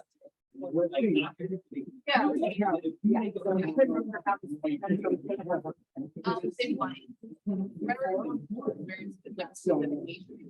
are they found in state?